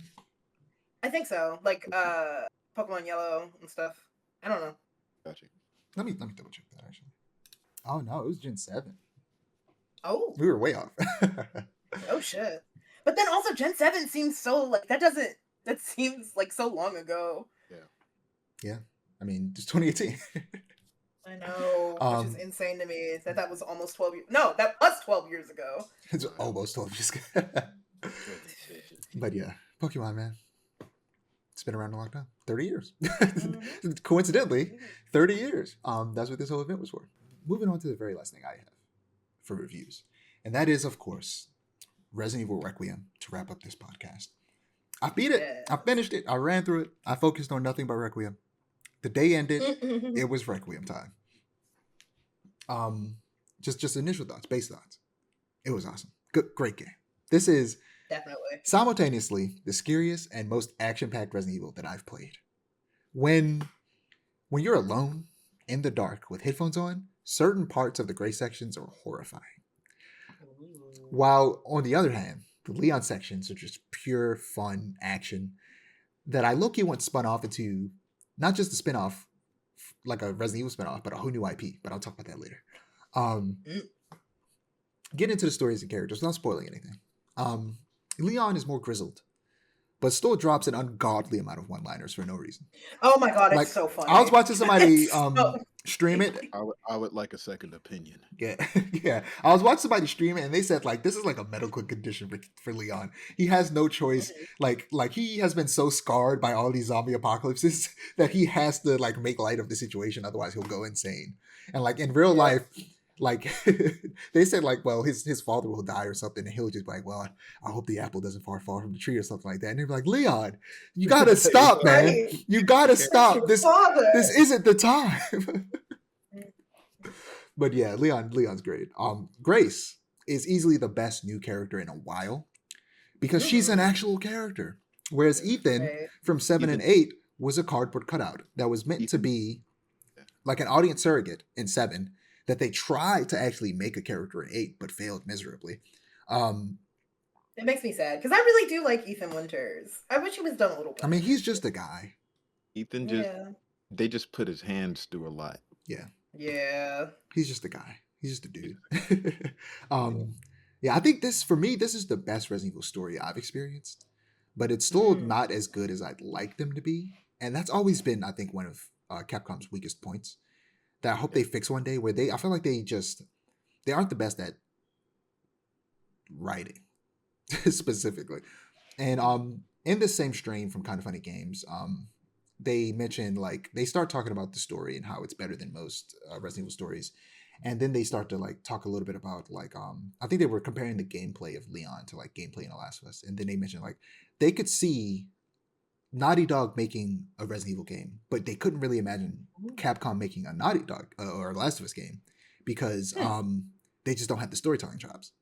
Yeah. Whereas like, Naughty Dog has both the storytelling and gameplay chops, whereas Capcom only really has the gameplay chops. And they can make fun characters, but not necessarily compelling stories. And I think that you could like they get so close to like having some really compelling moments with Leon in this that are really good, but they just don't take it far enough. Yeah, to be honest, that's not. At Capcom, they're masters of gameplay, like story, and I think the Naughty Dog comparison is a very good comparison. Because Last of Us and the Resident Evil games are a zombie survival horror game, and one is very much so based around game feel, gameplay experience, and the other is based around having the gameplay inform the narrative. I feel like it's almost like Capcom forms the story around the gameplay. The Naughty Dog forms the gameplay around what the narrative is. And you can see those two different approaches, and they're both good. It's just they're very different approaches between between survival horror gameplay. And I'd love to And see just the yeah, bridge between the two. yeah, I think that Mhm. would be a fun bridge. I mean, even with like the DMC games, like Dante is a fun character, but I don't care for Dante the same way I care for Joel. Yeah. Like Or it's like just if you Yeah. want to make that same comparison between PlayStation and Capcom, like you have Last of Us, Resident Evil, you have Devil May Cry, God of War. Like exactly, you Mm. don't feel for Dante the way you feel for Kratos because exactly. just that storytelling isn't there as much. Hmm. Yeah, it's just gameplay comes first, which I think makes Capcom's games fun. Like They just need to they're get more. some new writers in there. If I'm being I honest, think so like too. no disrespect to the writers there, they're doing the best with what they got, but they need some new blood. Yeah, Mhm. for sure. Yeah, I'd like to see like um some metaphor or like Atlas style writing or like very good character writing. Listen, And I Resident.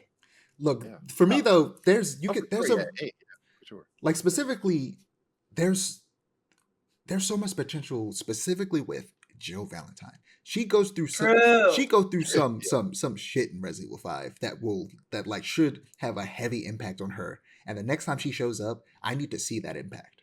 Right. And I'm afraid they might not have the stuff to really make it work the way it should. Yeah. Which is But yeah, unfortunate. but talking about some gameplay. Um it's a good time. They it's the perfect marriage between the Resident Evil 4 and Resident Evil like 7 and 2 remake gameplay. Like Grace is more horror oriented. The one thing I didn't like is that she only has one. She just has pistols, and I didn't really like that.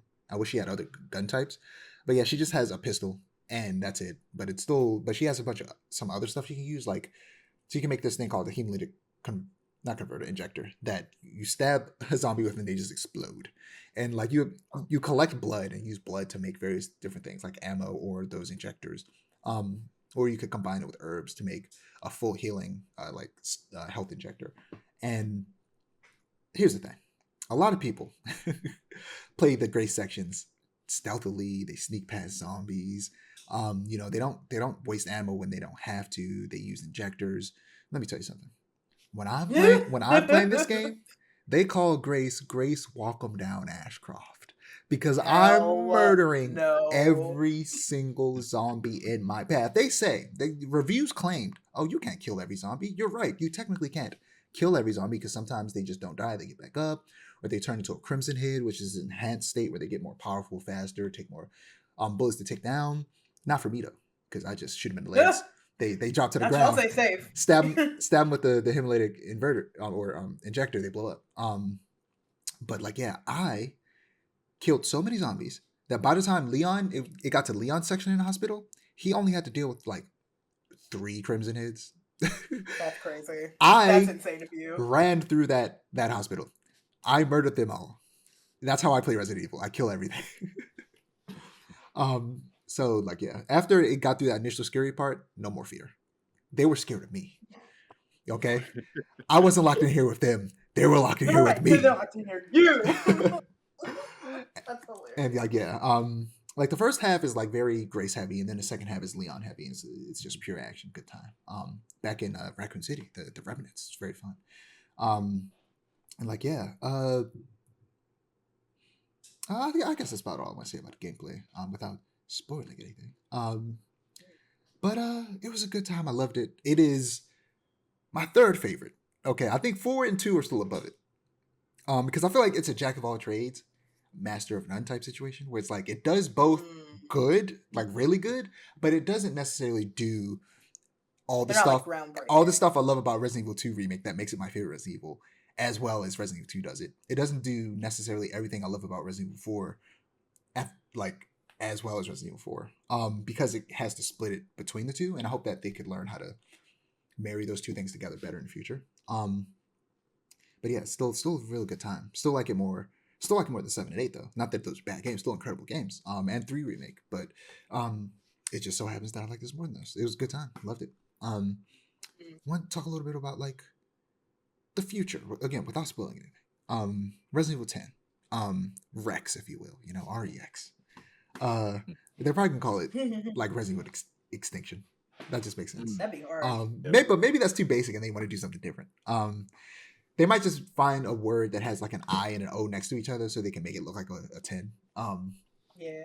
But then that would break the Roman numeral. No, I'm kidding. I mean, they broke the numbering a long time that ago. too. They broke the numbering with Village, Yeah. where they just like made the VIL look like a VII to look like a. But yeah. So like yeah, without spoiling anything, I want to talk about where it could go and what they may have teased. So I guess if this is a spoiler, let me know. But I'll confirm who doesn't show up. Is that a spoiler? I don't think so. Okay. So for those of you who are watching who might find that to be a spoiler, skip ahead. But I'm going to talk about who doesn't show up. So Leon is the only like resident, like previous protagonist who is in this game. That is that true? Yes. That is true. I'm not going to say why I hesitated. Because that's a spoiler. But despite going back to Raccoon City, which birthed every single iconic character from the franchise, we only get Leon. So Chris, Claire, Ada, and Jill, and Rebecca Chambers do not show up. But Chris is the only one that is explicitly mentioned. So I expect Resident Evil 10 for Chris to be one of the main playable characters, and for at least a part of it to take place in Raccoon City. But I don't think it'll take place only in Raccoon City, because I think that Resident Evil 10 might be a bit of a globe-trotting adventure where you go between like maybe upwards to like 3 different areas. These 3 different like Metroidvania areas. The question then becomes, do we get to play as more legacy characters in 10, or will they just show up in the story? Like you don't actually get to play as them; they just show up.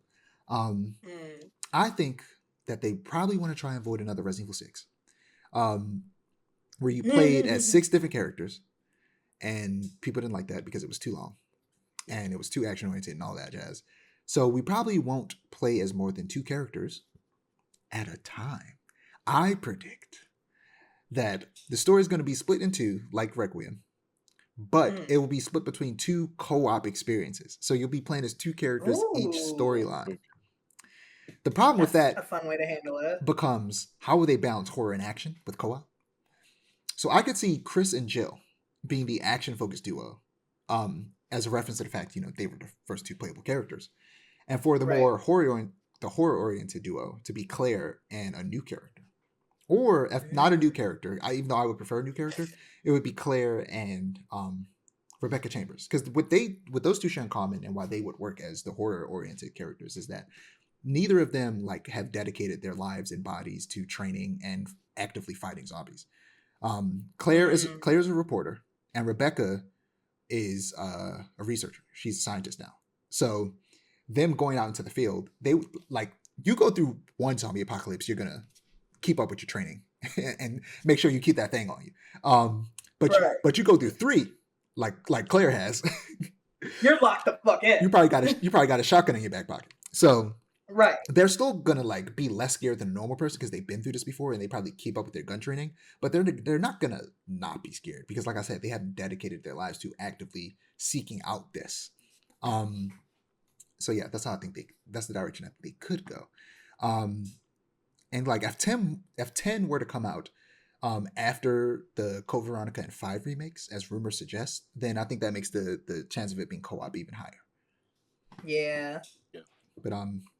But lastly, as we wrap this up, I want to talk about how I want an action-focused Resident Evil spin-off or new franchise from Capcom.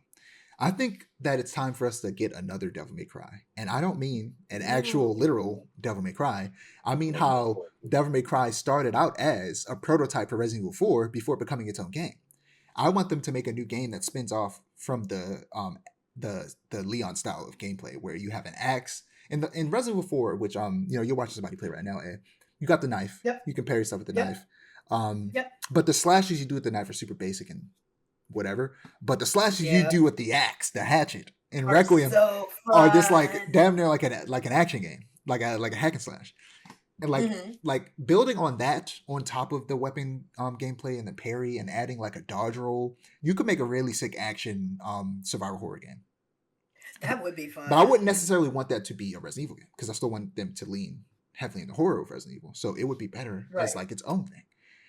And I would still want it to be horror adjacent, so more like gothic horror, like more like Bloodborne. like you yeah, exactly. Like you play like you play a Monster Hunter, not the Capcom video game franchise Monster Hunter, but a person like a Van Who Helsing, hunts monsters? you know, like a Van Helsing going after vampires, werewolves, and such. Yeah, I think that would be really cool. Because that I just want. I mean, they're gonna add the mercenaries mode, which is just this mode where you just fight stuff, and they're gonna add that eventually, where you just play as Leon, just fighting a bunch of zombies in a specific map, and that's gonna be cool. They added it to 4. And they have other characters that appear in the story. You can also play as them. Like they're probably gonna have a version where you play as Leon, and a version where you play as Grace, and then some other characters that show up in the story, some of the villains. But like, yeah, it'll be a good time. Because there's definitely probably some DLC. So far they've had DLC with every mainline new game. They haven't had always had DLC with the remakes, but every mainline new game has had DLC. So, I expect DLC, and I'm very curious to see what that DLC looks like because I want more of this. I just want more. And we're gonna get some remakes. We might be getting a Code Veronica remake next year, which I'm excited for that because that is a game that I might have talked about a little bit before, where it's like you need to play that game before 5. If you don't play that game before 5, you'll be fine. But like for the most part, it's like it's insane like how much happens in like Code Veronica was supposed to be Resident Evil 3. And Resident Evil 3 was supposed to be 2.5, but it got called 3, and Code Veronica got called Code Veronica. So people assume Code Veronica isn't a mainline game. It is so important to the overall story. It is crazy. It's crazy how important that game is. That's the second game where you play as Claire. That's the second time she's in the zombie apocalypse, and a bunch of other stuff happens that I won't spoil. But like, yeah, that game is very important, and I'm glad they're most likely remaking it according to rumors. But yeah, that is all I got. If you don't have anything to say, actually, about Resident Evil, because you've experienced it. My one thing, I really liked it watching my friend play through it, and I'm watching another playthrough again just so I can like really understand it and not, I don't know, really understand it like the second way through now that I've like seen it initially. I will say, is this spoilers? It's like very minor. It's a scene that happens like really early on in the game. And I don't even know if I want to talk about it, but it's like that. You can strike this from the record if it is spoilers, but that one scene with Leon in the hospital, and there's like the woman, and she comes out of the 2 double doors, and she's like, "Help me!" And then there's the guy with the chainsaw. That part is so stupid. Yeah, Leon just watches it happen. He just stands there. Actually, you know what? I do want to talk about something else that's really stupid. That this is another case of them just like their writing chops not being up to snuff. The beginning of that game is stupid as hell. It is. The whole setup to how she gets captured is stupid. She's an FBI agent. Grace is an FBI agent, but she's an analyst. She works behind computers. Her boss brings her into her office and goes, "Hey, so I need you to go out and analyze some stuff in person." And she's like, "Oh yeah, cool, sure." Yeah, so it's at the hotel where your mother died. What? Yeah, that's Wouldn't so. that be a conflict of interest also? I don't know. I don't know what a conflict of interest. If that's not a conflict of interest, I don't know what a conflict of interest is because that is a conflict of interest. And he's just like, you got a face to pass. Exactly. sometime. That's what he Like, says. So here's a way I think they could have written around it that would have still been a bit stupid, but not as annoying. Is they could have had it be like she comes in, like, so they were already investigating this, but they found a new body that was at a crime scene that was at that hotel. It could have been that she was already working on the case, and then information came out like, "Oh, there's a body at a hotel where her mother died. We're taking you off the case. You can't be on this case anymore because now like a Martian Manhunter. And then she goes like, "No, you got to keep me on the case." And somehow she convinces him, but he's like, "Okay, sure, but we're going to give you a partner." Why did she go there by herself? There's no good reason why they should have sent there by herself. It would have been so much better if she had a partner. And here's the thing, the partner's charismatic. The partner's actually talking to the cop where she's in space because her mother died here. And then when her partner gets murdered and turned into a zombie, it hurts because you're starting to like the partner. You think the partner's going to be around. No, they're not, because they died. No.